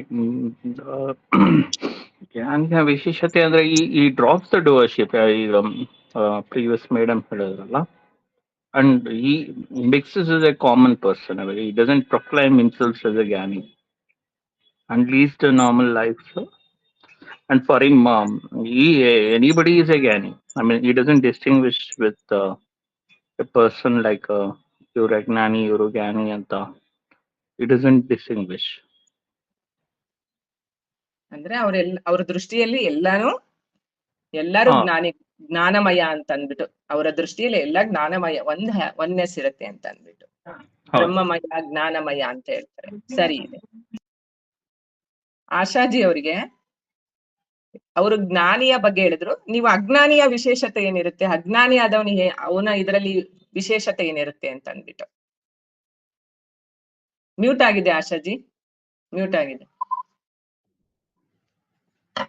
ವಿಶೇಷತೆ ಅನ್ನೋದಕ್ಕಿಂತ ಅವನು ದೇಹ ಮನ ಬುದ್ಧಿ ನಾನು ಅಂತ ತಿಳ್ಕೊಂಡು ವ್ಯವಹಾರ ಮಾಡ್ತಾ ಇರ್ತಾನೆ. ಎಲ್ರು ತನ್ನ ಹಾಗೆ ಅಂತ ಭಾವಿಸ್ತಾನೆ. ಅವ್ರ ಮೂಗಿನ ನೇರಕ್ಕೆ ಅವ್ರಿಗೆ ಥಿಂಕ್ ಮಾಡ್ತಾರೆ, ಕಾಣುತ್ತೆ ಅಂತಾರಲ್ಲ, ಆ ರೀತಿಯಾಗಿ ಅಜ್ಞಾನಿ ಆದವನ್ಗೆ ಶರೀರ ಮನ ಬುದ್ಧಿನೇ ತಾನು ಅಂತ ತಿಳ್ಕೊಂಡಿರೋದ್ರಿಂದ ಅವನು ಬೇರೆಯವ್ರನ್ನ ಅದೇ ರೀತಿ ಕಾಣ್ತಾನೆ, ವ್ಯವಹಾರ ಮಾಡ್ತಾ ಇರ್ತಾನೆ. ಹೌದು, ಕರೆಕ್ಟ್. ಅಜ್ಞಾನಿಗೆ ಎಲ್ಲರೂ ಅಜ್ಞಾನಿಗಳಾಗೆ ಕಾಣ್ತಾರೆ, ಜ್ಞಾನಿಗೆ ಜ್ಞಾನವಾಗಿ ಕಾಣ್ತಾರೆ. ಇಲ್ಲ, ಸತೀಶ್ ಜಿ, ಆಶಾಜಿ ಕರೆಕ್ಟ್ ಆಗಿ ಹೇಳಿದ್ರು. ಇದು ಇವಾಗ ಕೋಕಿಲಾಜಿ ಒಂದು ಗುರುಜಿ ಅವರು ಒಂದು ಬುದ್ಧನ್ ಬಗ್ಗೆ ಎಕ್ಸಾಂಪಲ್ ಹೇಳಿದ್ದಾರೆ.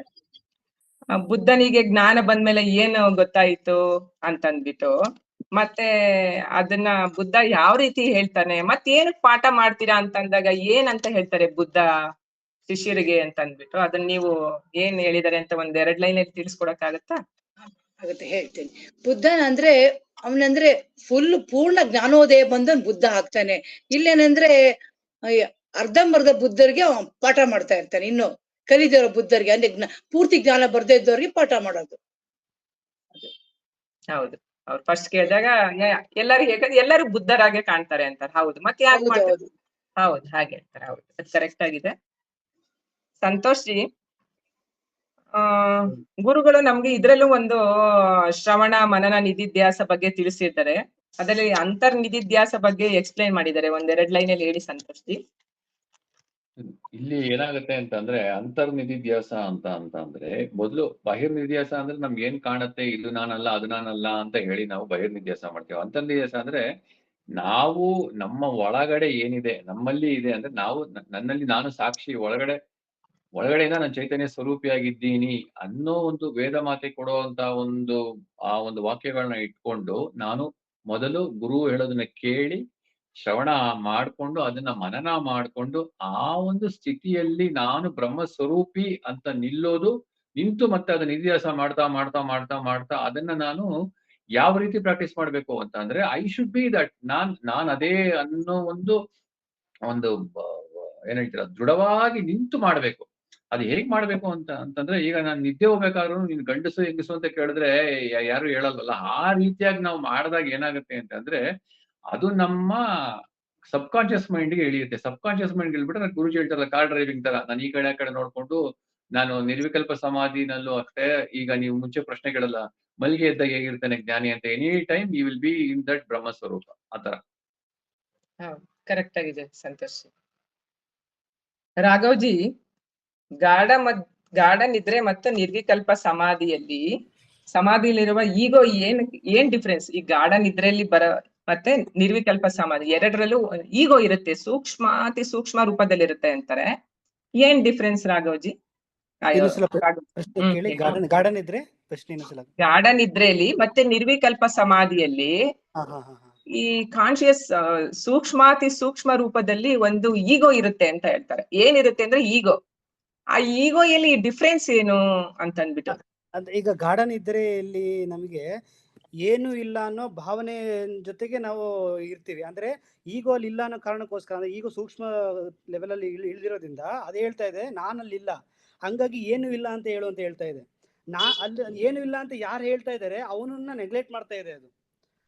ಅದೇ ಕನಸಿನಲ್ಲಿ ಮತ್ತೆ ಎಚ್ಚರಾವಸ್ಥೆಯಲ್ಲಿ ಈಗೋ ಇರೋದಕ್ಕೆ ಅದು ನಾನು ಇದೀನಿ ಅಂತ ಪೋಟ್ರೆ ಮಾಡ್ತಾ ಇದೆ. ಹಾಗಾಗಿ ನಿರ್ವಿಕಲ್ಪ ಸಮಾಧಿಯಲ್ಲಿ ನಾನು ಬ್ರಹ್ಮನ್ ಅಂತ ನಾನು ಇದೀನಿ ಅಂತ ಐಡೆಂಟಿಫೈ ಮಾಡ್ತಿದ್ದೀನಿ ಹೊರತು ಏನು ಇಲ್ಲ ಅಂತ ಹೇಳ್ತಾ ಇಲ್ಲ. ಏನು ಇಲ್ಲ ಅಂತ ಹೇಳ್ತಾರೆ ಗಾಢ ನಿದ್ರೆಯಲ್ಲಿ.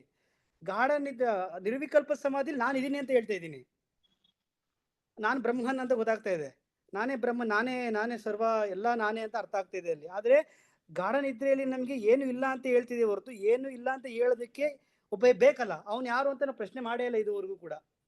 ಅವ್ನು ಯಾರು ಅಂತ ಪ್ರಶ್ನೆ ಮಾಡಿದಾಗ ಗೊತ್ತಾಗುತ್ತೆ ನಿರ್ವಿಕಲ್ಪ ಸಮಾಧಿಯಲ್ಲಿ ಅವನೇ ಬ್ರಹ್ಮನ್ ಅಂತ. ಹೌದೌದು. ಅಂದ್ರೆ ಗಾಢ ನಿದ್ರೆಯಲ್ಲಿ ಅಂದ್ರೆ ನಿರ್ವಿಕಲ್ಪ ಸಮಾಧಿಯಲ್ಲಿ ಈಗೋ ಏನಿರುತ್ತೆ ಅಂದ್ರೆ ನಾನು ಅಹಂ ಬ್ರಹ್ಮಾಸ್ಮಿ ಅಂತ ಇರುತ್ತೆ. ಬರೀ ಗಾಢ ನಿದ್ರೆಯಲ್ಲಿ ಅಜ್ಞಾನಿಗೆ ಏನಿರುತ್ತೆ ಅಂದ್ರೆ ಈ ದೇಹ ಮನ ಬುದ್ಧಿ ನಾನು ಅನ್ನೋದು ಒಂದು ಸೂಕ್ಷ್ಮ ರೂಪದ. ಯಾಕಂದ್ರೆ ಎಚ್ಚರ ಆಗಿದ ತಕ್ಷಣ ಮತ್ತೆ ಅದೇ ಹೇಳ್ತಾನಲ್ಲ ಅಂತ ಅಂದ್ಬಿಟ್ಟು ಆ ಈಗೋ ಅನ್ನೋದು ಅತಿ ಸೂಕ್ಷ್ಮ ರೂಪದಲ್ಲಿ ಇರುತ್ತೆ ಅಂತ ಅಂದ್ಬಿಟ್ಟು ಪ್ರಭುಜಿ ಅವರು ತಿಳಿಸ್ಕೊಟ್ಟಿದ್ದಾರೆ. ಹೌದು, ಗಾಢ ನಿದ್ರೆಯಲ್ಲಿ ಏನು ಇಲ್ಲ ಅಂತ ಇರುತ್ತಲ್ವಾ, ದೇಹ ಮನ ಬುದ್ಧಿ ಇರುತ್ತೆ ಅಂತ ಇರುತ್ತಾ? ಇಲ್ಲ, ಅದು ಇರುತ್ತೆ ಅಂತ ಹೇಳಿದ್ದಾರೆ ಪ್ರಭುಜಿ ಅವರು. ಅದು ಹೋಗಿರುತ್ತೆ, ಹೋಗಿ ಸಟಲ್ ಲೆವೆಲ್ ಹೋಗಿರುತ್ತೆ, ಆಮೇಲೆ ಅದು ಮತ್ತೆ ಆಚೆ ಬರುತ್ತೆ ಜಾಗೃತಾವಸ್ಥೆಯಲ್ಲಿ. ಬಟ್ ಗಾಢ ನಿದ್ರೆಯಲ್ಲಿ ದೇಹ ಮನಸ್ಸು ಬುದ್ಧಿ ಐಡೆಂಟಿಟಿ ಕೂಡ ಇಲ್ಲ ಅವನಿಗೆ. ಅಂದ್ರೆ ಏನು ಇಲ್ಲ ಅಂತ ಹೇಳ್ತಾ ಇದ್ದಾನೆ ಅಜ್ಞಾನದಲ್ಲಿ ಅವನು. ಇಲ್ಲ, ಇನ್ನೊಂದು ಏನು ಅಂತಂದ್ರೆ ಗಾಢ ನಿದ್ದೆಯಲ್ಲಿ ಏನಾಗುತ್ತೆ ಅಂತ ಅಂದ್ರೆ ಈಗ ನಾನು ಜ್ಞಾನಿಗೂ ಅಜ್ಞಾನಿಗೂ ವ್ಯತ್ಯಾಸ ಇದೆ. ಈಗ ಗಾಢ ನಿದ್ದೆಯಲ್ಲಿ ಅಜ್ಞಾನಿ ಏನ್ ಮಾಡ್ತಾನೆ ಅಂತಂದ್ರೆ ಅವ್ನು ಈಗೋ ಏನ್ ಪ್ಲೇ ಮಾಡ್ತಾ ಇರುತ್ತೋ ಅದು ಅತಿ ಸೂಕ್ಷ್ಮಕ್ಕೆ ಹೋಗ್ಬಿಡುತ್ತೆ. ಅದೇ ಜ್ಞಾನಿಗೆ ಏನಾಗುತ್ತೆ, ಜ್ಞಾನಿಗೂ ಸೂಕ್ಷ್ಮಕ್ಕೆ ಹೋಗುತ್ತೆ. ಬಟ್ ಜ್ಞಾನಿ ಏನ್ ಮಾಡ್ತಾನೆ, ಈಗೋನ ತನ್ನ ಆಭರಣವಾಗಿ ಉಪಯೋಗಿಸ್ಕೊತಾನೆ. ಎಲ್ಲಿ ಬೇಕೋ ಅಲ್ಲಿ ಅದನ್ನ ಉಪಯೋಗಿಸ್ಕೊಂಡು he will play and he will do service to the society rather than thinking about himself. ಆ ತರ ನಾನು ಸ್ವಂತಕ್ಕೆ ಸ್ವಯಾರ್ಜಿತವಾಗಿ ಏನೂ ಅದನ್ನ ಉಪಯೋಗಿಸಲ್ಲ. ಅದನ್ನ ತನ್ನ ಆಭರಣವಾಗಿ, ಹೇಗೆ ಶಿವ ಕತ್ತಲಿರೋ ಆಭರಣವಾಗಿ ನಾವು ಉಪಯೋಗಿಸ್ತಾನೋ ಅದೇ ರೀತಿಯಾಗಿ ಜ್ಞಾನಿ ಏನ್ ಮಾಡ್ತಾನೆ, ಅದನ್ನ ಒಂದು ಲೋಕ ಕಲ್ಯಾಣಕ್ಕೋಸ್ಕರ ಉಪಯೋಗಿಸ್ತಾನೆ ಅಷ್ಟೇ. ಅದೇ ಗಾಢ ನಿದ್ದೆಗೆ ಹೋಗ್ಬೇಕಾದ್ರೆ ಅಜ್ಞಾನಿ ದೇಹ ಮನಸ್ಸು ಬುದ್ಧಿ ಅಂತ ಹೋಗ್ತಾನೆ. ಬಟ್ ಏನಾಗುತ್ತೆ ಅಲ್ಲಿ ಅವನಿಗೆ ಇರುತ್ತೆ, ಅವ್ನು ಡೀಪ್ ಸ್ಲೀಪ್ ಅಲ್ಲಿ ಇದ್ರೂನು ಅಲ್ಲಿ ಏನಾಗುತ್ತೆ ಅಂತಂದ್ರೆ ಅವನಿಗೆ ಅಹಂಕಾರ ಸೂಕ್ಷ್ಮ ಮತ್ತೆ ತಕ್ಷಣ ಮತ್ತೆ ಬರುತ್ತೆ, ನಾನ್ ಮಾಡಿದೆ, ನಾನ್ ತಿಂದೆ, ನಾನ್ ಮಲಗ್ದೆ, ನಾನ್ ನೋಡ್ದೆ ಅಂತ. ಅದೇ ನೀವು ಇಲ್ಲಿ ಜ್ಞಾನಿ ನಿರ್ವಿಕಲ್ಪ ಸಮಾಧಿಲಿರೋ ಒಬ್ಬ ಚಿತ್ತಪ್ರಜ್ಞನಾಗ್ಬೋದು, ಅಥವಾ ಒಬ್ಬ ಸಾಧಕನಾಗ್ಬೋದು, ಅಥವಾ ಜ್ಞಾನಿ ಆಗ್ಬೋದು. ಅವನಿಗೆ ಏನಾಗುತ್ತೆ ಅಂತಂದ್ರೆ ಅದನ್ನ ಅವನು ಲೋಕ ಕಲ್ಯಾಣಕ್ಕೆ ಉಪಯೋಗಿಸ್ತಾನೆ. ಸಂತೋಷಿ, ಅದು ಹಿಮಾಲಯನ್ ಎಕ್ಸಾಂಪಲ್ ಯಾವ ತರ ಅಪ್ಲೈ ಆಗುತ್ತೆ ಇಲ್ಲಿ? ಅದು ನೆಕ್ಸ್ಟ್ ಬರುತ್ತೆ. ಸತೀಶ್ ಜಿ ನೀವೇ ಹೇಳಿ ಈಗ. ಹೇಳಿ, ನೀವ್ ಹೇಳಿ ಅದಕ್ಕೆ ಆನ್ಸರ್. ಶೋಭಾಜಿ ಹೇಳ್ತೀರಾ? ಶೋಭಾಜಿ, ಕ್ವಶನ್ ಏನು ಇನ್ನೊಂದ್ಸತಿ? ಕ್ವಶನ್ ಇನ್ನ ಕೇಳಿಲ್ಲ. ಈ ಮುಕ್ತನ ಸ್ಥಿತಿ ಹೇಗಿರುತ್ತೆ ಅಂತ ಅಂದ್ಬಿಟ್ಟು ಗುರುಜಿ ಅವರ ಒಂದು ಹುಡುಗಿ ಎಕ್ಸಾಂಪಲ್ ಹೇಳಿದ್ದಾರೆ ನೋಡಿ, ಆ ಭಜನೆ ಅದನ್ನೇ ಹೇಳಿ ಒಂದ್ಸಲ, 1-2 ಲೈನಲ್ಲಿ ಹೇಳಿ ಅದನ್ನ. ಮುಕ್ತನಾದ ಒಂದು ಸ್ಥಿತಿ ಹೇಗಿರುತ್ತೆ ಅಂತ ಅಂದ್ಬಿಟ್ಟು ಅಂದ್ರೆ ಜ್ಞಾನಿಗೋ ಅಜ್ಞಾನಿಗೋ ಆ ಸ್ಥಿತಿ ಹೇಗಿರುತ್ತೆ ಅಂತ ಅಂದ್ಬಿಟ್ಟು ಅಲ್ಲೂ ಒಂದು ಎಕ್ಸಾಂಪಲ್ ಹೇಳಿದ್ದಾರೆ. 1-2 ಲೈನಲ್ಲಿ ಅರ್ಥ ಆಗತ್ತರ ಹೇಳ್ಬಿಡಿ ಅದನ್ನ. ಇಲ್ಲ, ಅದು ನಾನ್ ಸರಿಯಾಗಿ ಕೇಳಿಸ್ಕೊಂಡಿಲ್ಲ. ಅಂದ್ರೆ ಮುಕ್ತನ ಸ್ಥಿತಿಯಲ್ಲಿ ಮುಕ್ತನಿಗೇನು ಯಾರನ್ನ ಭಜನೆ ನಾನ್ ಖಂಡಿತ ಕೇಳಿಸ್ಕೊಂಡಿಲ್ಲ. ಈಗ ಒಂದು ಭಜನೆ ಸಂಧ್ಯಾಜಿ ಹೇಳಿ. ಎಕ್ಸಾಂಪಲ್ ಮತ್ತೆ ಚೆನ್ನಾಗಿದೆ, ಎಕ್ಸಾಂಪಲ್ ಅಂತ ಹೇಳ್ತೀನಿ ಸಂಧ್ಯಾಜಿ. ನಾನು ಶೋಭಾಜಿ ಏನಕ್ಕೆ ಹೇಳ್ಬೇಕು ಕೋಕಿಲಾಜಿಗೆ ಅಂದ್ರೆ ಇವಾಗೆಲ್ಲ ಇದೇ ಬರ್ತಾ ಇದೆ, ರಿಪಿಟೇಷನ್ ಸೇಮ್ ಅದೇ. ಬಟ್ ಗುರುಜಿ ಅವರು ಎಕ್ಸಾಂಪಲ್ ಮುಖಾಂತರ ತಿಳಿಸಿರೋದಕ್ಕೋಸ್ಕರ ಆ ಎಕ್ಸಾಂಪಲ್ ಹೇಳಿದ್ರೆ ಚೆನ್ನಾಗಿರುತ್ತೆ. ಅಲ್ಲ, ಆ ಎಕ್ಸಾಂಪಲ್ ಹೇಳಿ, ನಾನು ಅದಕ್ಕೆ ತಕ್ಕಂತೆ ಯಾವ್ದಾದ್ರು ಗೊತ್ತಾಗಿದ್ರೆ ಹೇಳ್ತೀನಿ. ಕೋಕಿಲಾಜಿ ಹೇಳ್ತಾರೆ, ಹೇಳಿ ಕೋಕಿಲಾಜಿ. ಇದು ಗುರುಗಳು ಟಾಕರ್ ಹೇಳಿದ್ದು ಅವ್ರ ಕಜಿನ್ ದಿನ ಏನಂದ್ರೆ 6 ಗಂಟೆಯಿಂದ 7 ಗಂಟೆ ದೀಪ ಹಚ್ಚಿಕೊಂಡು ಭಜನೆ ಮಾಡ್ತಾ ಇರ್ತಾರೆ ಅವ್ರ ಮೇಲೆ ಆ ಹೆಣ್ಮಗು ಇರುತ್ತೆ. ಹೆಣ್ಮಗು 10th ಆಗುತ್ತೆ, ಸೆಕೆಂಡ್ PUC ಆಗುತ್ತೆ. ಸೆಕೆಂಡ್ PUC ಆದ್ಮೇಲೆ ಅವಳು ಬೇರೆ ಊರಿಗೆ ಹೋಗ್ತಾಳೆ, ಅಂದ್ರೆ ಅವರ ನೆಂಟ್ರ ಮನೆ ಹೋಗ್ತಾಳೆ. ಆ ನೆಂಟ್ರ ಮನೇಲಿ ಭಜನೆ ಎಲ್ಲ ಏನು ಇರೋದಿಲ್ಲ. ದೀಪ ಹಚ್ಚಿದ್ಮೇಲೆ ಯಾವ್ದು ಆ ಮಗುಗೆ ಎಷ್ಟೊಂದು ಏನದು ಆ ಕಾನ್ಶಿಯಸ್ ಮೈಂಡ್ ಎಷ್ಟು ಹೋಗಿರುತ್ತೆ ಭಜನೆ ಅನ್ನೋದು ಅಂತಂದ್ರೆ, ಮಗು ಎಲ್ಲ ಅದ್ಮೇಲೆ ಏನಂದ್ರೆ ಭಜನೆ ಮಾಡಿದ್ರೆ ಊಟ ಹಾಕೋದು ಅನ್ನೋದಿರುತ್ತೆ. ಆ ಹುಡ್ಗಿ ಏನ್ ಮಾಡುತ್ತೆ, ಅವ್ರ ನೆಂಟ್ರ ಮೇಲೆ ಆ ಪದ್ಧತಿ ಇರೋದಿಲ್ಲ. ಊಟ ಎಲ್ಲ ಮಾಡುತ್ತೆ. ಊಟ ಮಾಡೋದು ಏನಾಗುತ್ತೆ, ತಿರ್ಗಾ ರಾತ್ರಿ 1 ಗಂಟೆಗೆ ಎಚ್ಚರ ಆಗುತ್ತೆ, ಹಾಸಿಗೆ ಸುತ್ತಬಿಟ್ಟು ಹೋಗಿ ಭಜನೆ ಮಾಡಿ ಮಂಗಳಾರತಿ ಮಾಡಿ ಬಂದ್ ತಿರ್ಗಾ ಮಲ್ಕೊಳ್ಳುತ್ತೆ. ಅಂದ್ರೆ ಅದಕ್ಕೆ ಪಾಪ ಅದು ಗೊತ್ತೂ ಇರೋದಿಲ್ಲ, ಜ್ಞಾನನೂ ಇರೋದಿಲ್ಲ, ಕಣ್ ತಕ್ಕೊಂಡು ಭಜನೆ ಮಾಡುತ್ತೆ. ಅಂದ್ರೆ ತನ್ನ ಅದು ಭಜನೆ ಮಾಡ್ತೀರ ಅನ್ನೋ ಒಂದು ಜ್ಞಾನನೂ ಇಲ್ಲ ಅದಕ್ಕೆ. ಅಲ್ಲಿ ಏನಾದ್ರು ಈಗೋನೇ ಇಲ್ಲ ಅಲ್ಲಿ. ಹೌದು. ಅಂದ್ರೆ ಅಲ್ಲಿ ಇದು ಜ್ಞಾನ ಬಂದಿರಲ್ಲ ಅಂತ ಹೇಳಿದಾರೆ. ಈಗೋ ಇರಲ್ಲ, ಬಟ್ ಇನ್ನ ಜ್ಞಾನ ಬಂದಿರಲ್ಲ ಅಂತ ಅಂದ್ಬಿಟ್ಟು ಗುರುಜಿ ಅವರು ಅದ್ರ ಮುಖಾಂತರ ತಿಳಿಸಿದ್ದಾರೆ. ಇದು ಏನಾಗುತ್ತೆ ಅಂದ್ರೆ ಮೊದಲು ಭಕ್ತಿ ಇದ್ರಲ್ಲಿ ಕೇಳಿಸ್ತಾ ಇಲ್ಲ, ಆ ಭಕ್ತಿಯಿಂದ ಕೇಳಿಸ್ತಿಲ್ವಾ? ಕೇಳಿಸ್ತಾ ಇಲ್ವಾ? ಇವಾಗ ಕೇಳಿಸ್ತಾ ಇದೆ, ಈಗ ಕೇಳಿಸ್ತಾ ಇದೆ. ಇದು ಏನಾಗುತ್ತೆ ಅಂದ್ರೆ ಒಂದು ಭಕ್ತಿಯಲ್ಲಿದ್ದಾಗ ಅದು ಒಂದು ರೊಟೇನ್ ಅಂತ ಮಾಡ್ಕೊಂಡು ಹೋಗ್ತಾ ಇರ್ತೀವಿ. ಈಗ ಏನು ಅಂದ್ರೆ ಮೊದ್ಲೂನು ಹಾಗೇನೆ ನಮ್ಗೆ ಬೆಳಗ್ಗೆ ಸ್ನಾನ ಮಾಡಿದ ತಕ್ಷಣ ಪೂಜೆ ಮಾಡ್ಬೇಕಪ್ಪ, ಆಮೇಲೆನೆ ನಾವು ಅಡಿಗೆ ಮನೆಗೆ ಹೋಗ್ಬೇಕು, ಇಲ್ಲಾಂದ್ರೆ ಸಮಾಧಾನ ಇಲ್ಲ. ದಿನ ಎಲ್ಲ ಸಮಾಧಾನ ಇರಲ್ಲ. ಅಡಿಗೆ ಮನೆಗೆ ಹೋಗಿ ಮಾಡಿದ ತಕ್ಷಣ ಇವು ಪೂಜೆ ಮಾಡ್ಬೇಕೆ, ಸ್ನಾನ ಆಗ್ಲಿಲ್ವೇ, ಪೂಜೆ ಮಾಡ್ಬೇಕಾ, ಹೀಗೆ ಮನ್ಸಲ್ಲಿ ಇರುತ್ತೆ. ಅದೇನೆ ಜ್ಞಾನ ಬಂದ್ಮೇಲೆ ಏನಾಗತ್ತೆ, ಎಲ್ಲಾನು ಅದ್ರಲ್ಲಿ ಏನು ಡಿಫ್ರೆನ್ಸ್ ಕಾಣಲ್ಲ. ಎಲ್ಲಾನು ಒಂದೇ ಆಗಿರುತ್ತೆ. ಸ್ನಾನ ಅಲ್ಲಿ ಒಂದು ಶುಭ್ರತೆ ಅನ್ನೋದು ಒಂದು ನೋಡ್ತೀವಿ, ಸ್ನಾನ ಮಾಡಿ ಹೋಗ್ಬೇಕು ಅನ್ನೋದು. ಆದ್ರೆ ಜ್ಞಾನ ಬಂದ್ಮೇಲೆ ಏನಾಗುತ್ತೆ, ಎಲ್ಲಾನು ಶುಭ್ರನೇ, ಎಲ್ಲಾನು ಒಂದೇನೆ ಅನ್ನೋ ರೀತಿಯಲ್ಲಿ ಅಲ್ಲಿ ಬಂದ್ಬಿಡುತ್ತೆ. ಅಲ್ಲಿ ಬೇರೆ ಬರದೇ ಇಲ್ಲ. ಹಾಗಾಗ್ಬಿಟ್ಟು ಏನಾಗತ್ತೆ, ಜ್ಞಾನಿ ಏನ್ ಮಾಡ್ತಾನೆ ಅಂದ್ರೆ ಅವನು ಯಾವ್ದ್ರಲ್ಲೂ ಭೇದ ಭಾವ ನೋಡೋದಿಲ್ಲ. ಈಗ ಅವರು ಭಜನೆ ಮಾಡಿ ಮಾಡೋವರೆಗೂ ಅವ್ರಿಗೆ ಸಮಾಧಾನ ಇಲ್ಲ.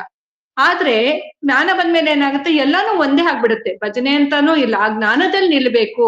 ಆ ಭಕ್ತಿಗಿಂತ ಜ್ಞಾನ ಮುಖ್ಯ ಅನ್ನೋದನ್ನ ಜ್ಞಾನಿ ಅದನ್ನ ತಿಳ್ಕೊತಾನೆ ಅನ್ನೋದು ಈ ಮೂಲಕ ನನಗೆ ಅರ್ಥ ಆಗಿದ್ದು.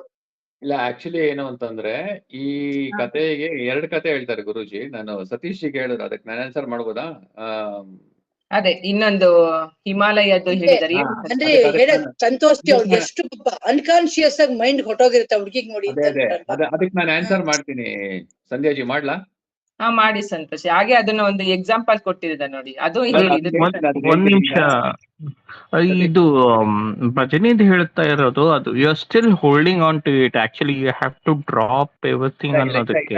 Satish, I will clarify you. Wait, there is no difference between ಭಜನೆ ಅಂಡ್ ಹಿಮಾಲಯ. ಓಕೆ, ಎರಡು ಒಂದೇನೆ. ಹೇಳ್ತೀನಿ ನಾನು ಏನಕ್ಕೆ ಮಾಡೋದು ಅಂತ.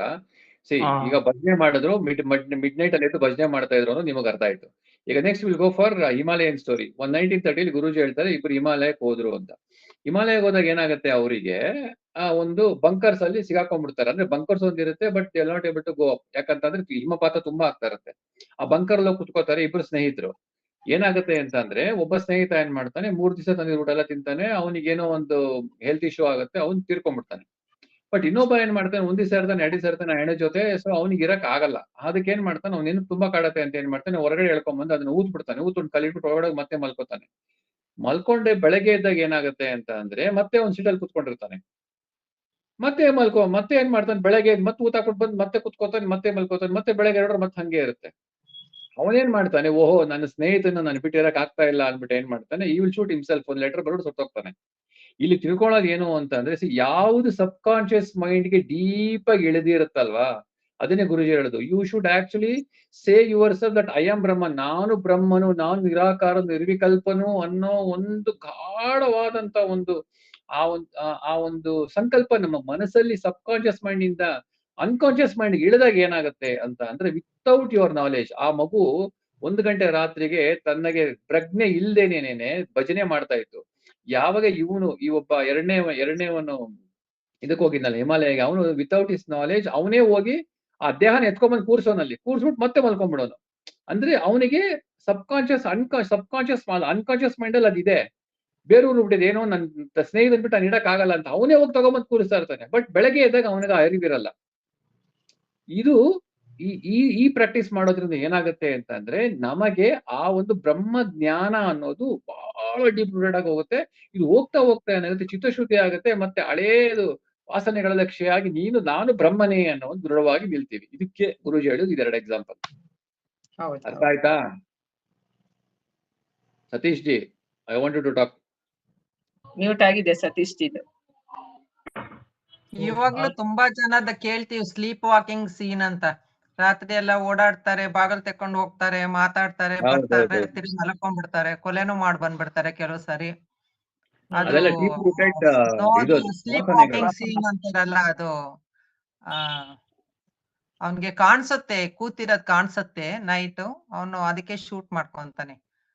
ಅವನೇ ತಂದು ಆಗದು ಕೂಡ್ಸಿರಲ್ಲ, ಅವನ್ ಕಾಣಿಸುತ್ತೆ ಅಲ್ಲಿ ಕೂತಿದ್ದಾನೆ ಅಂತ ನಮ್ಗೆ ಭ್ರಮೆ ಆಗುತ್ತೆ.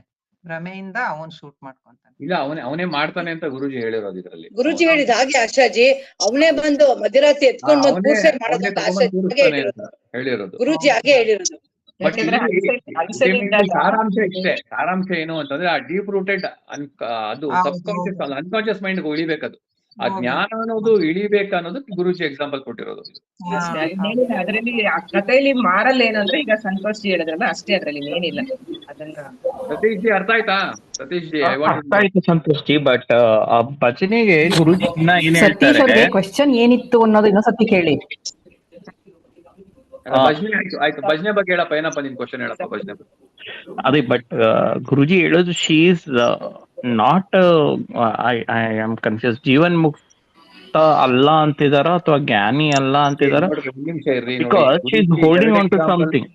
No you got confused. Guruji ಅಲ್ಲಿ ಯಾರು ಜ್ಞಾನಿ ಬಗ್ಗೆನೂ ಹೇಳಿಲ್ಲ, ಯಾವ ಒಬ್ಬ ಇವನ್ ಬಗ್ಗೆನೂ ಹೇಳಿಲ್ಲ. ಗುರುಜಿ ಹೇಳಿದ್ದು ಒಬ್ಬ ಡೀಪ್ ರೂಟೆಡ್ ಕಾನ್ಶಿಯಸ್ನೆಸ್ ಏನು ಅಂತಂದ್ರೆ ಅದು ಅನ್ಕಾನ್ಶಿಯಸ್ನೆಸ್, ಸಬ್ ಕಾನ್ಶಿಯಸ್ ಮೈಂಡ್ ಇಂದ ಡೀಪ್ ಕಾನ್ಶಿಯಸ್ನೆಸ್ ಮೈಂಡ್ ಹೋಗ್ಬೇಕದು. ಏನು ನಾನು ಬ್ರಹ್ಮಸ್ವರೂಪ ಅನ್ನೋದಕ್ಕೆ ಏನ್ ಮಾಡಿದ್ರು ಅವರು ಮನೇಲಿ ಒಂದು ಪ್ರಾಕ್ಟೀಸ್ ತಂದಿರ್ತಾರೆ, ಏನೊಂದು ರಿಚುವಲ್ಸ್ ಆಗಿ ತಂದಿರ್ತಾರೆ. 6 ಗಂಟೆ 7 ಗಂಟೆ ಮನೇಲಿ ಭಜನೆ ಮಾಡಿ ಆ ಮಗು ಸಣ್ಣ ವಯಸ್ಸಿಂದ ಹಿಡಿದು PUC ಬರೋ ತನಕ ಅದೊಂದು ಆ ರಿಚುವಲ್ಸ್ ಡೀಪ್ ರೂಟ್ ಆಗ್ಬಿಟ್ಟಿರುತ್ತೆ ಯಾವ್ದು ಅನ್ಕಾನ್ಶಿಯಸ್ ಮೈಂಡ್ಗೆ. ಆ ಮಗು PUCಗೆ ಬೇರೆಯವ್ರ ಮನೆಗೆ ಹೋದಾಗ ಏನಾಗುತ್ತೆ, ಅದಕ್ಕೆ ವಿತೌಟ್ ಅವರ್ ನಾಲೆಜ್ ಏನಾಗುತ್ತೆ, ಆ ಒಂದು ಮಧ್ಯರಾತ್ರಿ ಎದ್ದು ಭಜನೆ ಮಾಡಿ ಮಲ್ಕೊಳ್ತಾ ಇರುತ್ತೆ. ಇದು without our knowledge happens. Why? Because that is deep rooted in our. Similarly you being ಸಾಧಕ, ಆ ಒಂದು ಬ್ರಹ್ಮ ತತ್ವನ ಹಿಡಿದು ನಾವು ಡೀಪ್ ರೂಟ್ ಮಾಡ್ಕೊಂಡಾಗ ವಿ ವಿಲ್ ಬಿ ದಟ್ ಅಂತ ಹೇಳೋದು ಗುರುಜಿ ಹೇಳಿರೋದು ಎಕ್ಸಾಂಪಲ್ ಇದಷ್ಟೇ. ಓಕೆ, ಬಟ್ ಅಲ್ಲಿ he was like clarifying for someone, ಈ ವಾಸನಾಸ್ನ ಬಿಟ್ಬಿಡ್ಬೇಕು ಅನ್ನೋದಕ್ಕೆ it is not possible, you can't eliminate ಅನ್ನೋದಕ್ಕೆ ಈ ಎಕ್ಸಾಂಪಲ್ ಕೊಟ್ಟಿ ಹೇಳ್ತಾ ಇದ್ರು. ಇಲ್ಲ ಸಿ, ವಾಸನೆಗಳನ್ನ ಬಿಡಬೇಕು ಅಂತಂದ್ರೆ when you are not claiming the ownership you are Brahman. When you claim the ownership you are not a Brahman, you are still in the ಅಜ್ಞಾನ. Still you have to do lot of sadhana. ಅಷ್ಟೇ difference, ಇಲ್ಲಿ ಏನೂ ಇಲ್ಲ. ಆಯ್ತಾ? See, when you claim ownership, ನಾನ್ ಮಾಡಿದಪ್ಪ, ಅಯ್ಯೋ ನಾನು ಇಲ್ಲದೆ ಕೆಲಸನೇ ಆಗ್ತಾ ಇರಲಿಲ್ಲ ಅಂದ್ರೆ ಸ್ಟಿಲ್ ಹೌದು, ನನಗೆ ಅಜ್ಞಾನ ಇದೆ, ನನಗೆ ಈಗೋ ಇದೆ, ನಾನ್ ಮಾಡ್ತಾ ಇದೀನಿ ಅಂತ ಕ್ಲೇಮ್ ಮಾಡ್ತಾ ಇದೀನಿ. ನನಗೆ ಯಾವಾಗ ಅಜ್ಞಾನ ಹೋಗುತ್ತೆ, ನಾನೆಲ್ಲ ಎಲ್ಲಾನು ಭಗವಂತ ನಡೆಸ್ತಾ ಇದ್ದಾನೆ ಅನ್ನೋ ಒಂದು ಮಾತು ಬರುತ್ತೆ, ಅವಾಗ ದಟ್ ಶೋಸ್ ದ ಡಿಫರೆನ್ಸ್ ಅಲ್ವಾ. ಈಗ ನನಗೆ ಈಗೋ ಇರೋದು ಹೆಂಗ್ ಗೊತ್ತಾಗುತ್ತೆ, ನಾನು ಕ್ಲೇಮ್ ಮಾಡ್ತೀನಿ ಓನರ್ಶಿಪ್, ನಾನು ಓನರ್ಶಿಪ್ ಕ್ಲೇಮ್ ಮಾಡಿದ್ರೆ ಎಲ್ಲ ಭಗವಂತ ಮಾಡ್ತಾವನೆ ಅಂದ್ರೆ I don't claim as an ownership. ಅಷ್ಟೇ. ತಿಳಿಸ್ಕೊಟ್ಟಿರೋದು ಸ್ಟೋರಿಗಳು ಅಷ್ಟಕ್ಕೆ ಸತೀಶ್. ಅಲ್ಲಲ್ಲ, ಈಗ ಸತೀಶ್ ಅವರ ಕ್ವಶನ್ ಏನು ಒಂದ್ ಲೈನ್ ಅಲ್ಲಿ ಸಿಂಪಲ್ ಆಗಿ ಕೇಳಿ. ಅದೇ ಅವ್ರಿಗೆ ಅರ್ಥ ಆಯ್ತು ಕ್ವಶನ್. ಅಲ್ಲಲ್ಲ, ಅವ್ರ ಕ್ವಶನ್ ಏನು ಅನ್ನೋದೇ ನನಗೆ ಅರ್ಥ ಆಗ್ಲಿಲ್ಲ. ಇಲ್ಲ, ಅವ್ರ ಕ್ವಶನ್ ಏನು ಅಂತಂದ್ರೆ, ಈಗ ಭಜನೆ ತಗೊಂಡ್ರಲ್ಲ, ಅವರು ಭಜನೆ ಮಾಡಿ ಆ ಮಗು ಭಜನೆ ಮಾಡತ್ತಲ್ಲ ಎದ್ದು, ಅದಕ್ಕೆ ಡೀಪ್ ರೂಟೆಡ್ ಆಗಿ ಗೆಲ್ದಿರಲ್ಲ, ಅದು ಉಪಾಸನೆ ತರ ಮಾಡ್ತಾ ಇತ್ತಾ ಅನ್ನೋ ಒಂದು ಕನ್ಫ್ಯೂಷನ್ ಇತ್ತು ಅವ್ರಿಗೆ. ಅದಕ್ಕೆ ನಾನು ಹೇಳಿದೆ, ಅದು ತಗೊಂಡಿದ್ದ ಎಕ್ಸಾಂಪಲ್ ಟು ಜಸ್ಟ್. ನೀವ್ ಹೇಳಿದ್ದು ಸರಿಗಿತ್ತು, ಬಟ್ ಅವ್ರ ಕ್ವಶನ್ ಕೇಳಕ್ಕೇನೆ ಅವ್ರಿಗೆ ಏನೋ ಕನ್ಫ್ಯೂಷನ್ಸ್ ಇದೆ. ಇಲ್ಲ, ದಟ್ಸ್ ವಾಟ್ ಐ ಥಿಂಕ್, ಅಲ್ವಾ ಸತೀಶ್? ಈಗ Satish, you talk. What was your question in one line? ಈಗ ಕ್ವಶನ್ಸ್ ಕೇಳ್ತಿದ್ರು, ಅದ್ರ ಅಸೋಸಿಯೇಟೆಡ್ ಆಗಿ so is she consider to be on the path of ಜ್ಞಾನಿಗೆ ಅದೇ ಆ ಡೂವರ್ಶಿಪ್ ಬಿಡ್ಬೇಕು ಅಂದ್ರೆ, but she is still getting associated ಅಲ್ವಾ? even though it is deep rooted, it is still getting so much associated to one direction ಅಲ್ಲಿ. But ಈಗ Santosh G clarify ಮಾಡಿದ್ರು, ಅದೇ we say that I'm not the body, I'm not the mind. Can you frame your question in one sentence? Even though it is answered, it is answered now, it is clear. But can you frame that question in one sentence? Well, Guruji's example for that Bhajani, is she a sadhaka or is she a Jivan Mukti or she a Gyani ಅನ್ನೋದನ್ನ Okay. where does she fall ಅನ್ನೋದನ್ನ I wanted you to say that. ಅದು explanation ಅಲ್ಲಿ ಎಲ್ಲ cover ಆಯ್ತು, but ನಿಮ್ question ಅಲ್ಲಿ ಇದನ್ನ ನೀವೇನ್ ಕೇಳಿದ್ರಿ ಅದು ಆಕ್ಚುಲಿ ಕರೆಕ್ಟ್ ಆಗಿ ಕನ್ವೆ ಆಗಿರ್ಲಿಲ್ಲ. ಬಟ್ ಇವನ್ ಅದರ್ವೈಸ್ ಅವ್ರ ಎಕ್ಸ್ಪ್ಲನೇಷನ್ ಕೊಟ್ರು. ಸೊ ನಿಮ್ಗೆ ಇವಾಗ ಕ್ಲಾರಿಫೈ ಆಯ್ತು. ಅದೇ ಯಾಕೆ ಗೊತ್ತಾ, ನಮ್ಗೆ ಬೆಳಗ್ಗೆ ಹೊತ್ತು ಇದ್ರಲ್ಲೂ ಕೇಳ್ತಿರ್ತೀರಾ, ಕೆಲವ್ರು ಕ್ವೆಶ್ಚನ್ ಕೇಳುವಾಗ ಕ್ವೆಶ್ಚನ್ ಸಹಿತ ಸರಿ ಕೇಳಕ್ ಬರ್ಬೇಕು. ಅವ್ರು ಪದೇ ಹೇಳ್ತಾ ನೀವು ಅರ್ಥ ಆಗ್ಲಿಲ್ಲ ಮತ್ತೆ ಹೇಳಿ, ಅರ್ಥ ಆಗ್ಲಿಲ್ಲ ಚಿಕ್ಕದಾಗಿ ಹೇಳಿ, ಒಂದ್ ಸೆಂಟೆನ್ಸ್ ಅಲ್ಲಿ ಹೇಳಿ ಅಂತಾರೆ. That is why I wanted him to put that question in one sentence. ನಿಮಗ್ ಗೊತ್ತಾಗುತ್ತೆ ಏನ್ ಕೇಳ್ತಿದಾರೆ, ಯಾತಕ್ ಕೇಳ್ತಿದಾರೆ. ಸೊ ನೀವು ಉತ್ತರ ಕರೆಕ್ಟ್ ಆಗಿ ಕೊಟ್ಕೊಂಡು ಹೋದ್ರಿ. ಅಲ್ಲ, ನನಗೇನ್ ಅರ್ಥ ಆಗಿದೆ ಇದ್ರಲ್ಲಿ ಅಂತ ಅಂದ್ರೆ, ಆ ಮಗುಗೆ ಡೀಪ್ ಕಾನ್ಶಿಯಸ್ ಆಗಿ ಊಟ ಮಾಡೋಕ್ಕೂ ಮುಂಚೆ ಭಜನೆ ಮಾಡಿದ್ರೆ ಮಾತ್ರ ಊಟ ಸಿಗುತ್ತೆ ಅಂತ ಮಗು ಚಿಕ್ಕ ವಯಸ್ಸಿಂದ ಮಗುಗೆ ರೂಟೆಡ್ ಆಗಿದೆ. ಮಗು ಹಾಗೇನೆ ಪ್ರಾಕ್ಟಿಕಲ್ ತಗೊಂತು, ನಾನು ಊಟ ಮಾಡ್ಬೇಕು ಅಂತ ಭಜನೆ ಮಾಡ್ಬೇಕು ಅಂತ ಹೇಳಿ ಆಲ್ರೆಡಿ ಮಗುಗೆ ಊಟ ಸಿಕ್ಕಿದೆ ಇಲ್ಲಿ. ಆದ್ರೆ ಮಗುಗೆ ಡೀಪ್ ಕಾನ್ಶಿಯಸ್ ಲೆವೆಲ್ ಅಲ್ಲಿ ಅದು ಊಟ ಮಾಡಿ ಭಜನೆ ಮಾಡಿ ಊಟ ಮಾಡ್ಬೇಕು ಅಂತ ಹೇಳಿದಿರೋದ್ರಿಂದ ಆ ಮಗು ಅದನ್ನ ಅಲ್ಲಿ ಫಿಲ್ಅಪ್ ಮಾಡ್ತಾ ಇದೆ. ಹೌದೌದು, ಅದು ಅದೇ ಈಗ ಅವ್ರ ಎಕ್ಸ್ಪ್ಲನೇಷನ್ ಚೆನ್ನಾಗಿ ಬಂತು. ಬಟ್ ಇವ್ರ ಕ್ವೆಶ್ಚನ್ ಇದ್ದಿದ್ದು ಆ ಎಕ್ಸಾಂಪಲ್ ನ ಅವರು ಸಾಧಕ ಅಂತ ತಗೋತಿದಾರ, ಜ್ಞಾನಿ ಅಂತ ತಗೋತಿದಾರ, ಮುಕ್ತ ಅಂತ ತಗೋತಿದಾರ ಅನ್ನೋದು ಅವ್ರ ಕ್ವೆಶ್ಚನ್ ಆಕ್ಚುಲ್ ಆಗಿ. ಅದ್ರ ಹಿಂದೆ ಇರೋ ಡೀಪರ್ ಮೀನಿಂಗ್ ಬಗ್ಗೆ ಅಷ್ಟು ಇದ್ ಮಾಡ್ಲಿಲ್ಲ ಅವರು. ಯಾತಕ್ಕೆ ಎಕ್ಸಾಂಪಲ್ ಇಲ್ಲಿ ತಂದ್ರು ಅನ್ನೋ ತರದಲ್ಲಿ ಅವ್ರ ಕ್ವೆಶ್ಚನ್ ಇತ್ತು. ಸೇಮ್ ಥಿಂಗ್ ಅದೇ, ಆ ಹಿಮಾಲಯಕ್ಕೂ ಇದಕ್ಕೂ ವ್ಯತ್ಯಾಸ ಇಲ್ಲ. ಎರಡು ಎಕ್ಸಾಂಪಲ್ ಒಂದೇ ಕನ್ವೆ ಮಾಡ್ತಿದೆ ಇಲ್ಲಿ. Subconscious and unconscious deep rooted ಇರೋದು ಎಷ್ಟು ಪಾತ್ರ ವಹಿಸುತ್ತೆ ಅಂತ. ಇದು ಆಕ್ಚುಲ್ ಆಗಿ okay, before I proceed, Sandhya questions ಮುಗಿತಾ ಇನ್ನೂ ಇದಾವಪ್ಪ? ಅಷ್ಟೇ ಕ್ವೆಶ್ಚನ್ಸ್.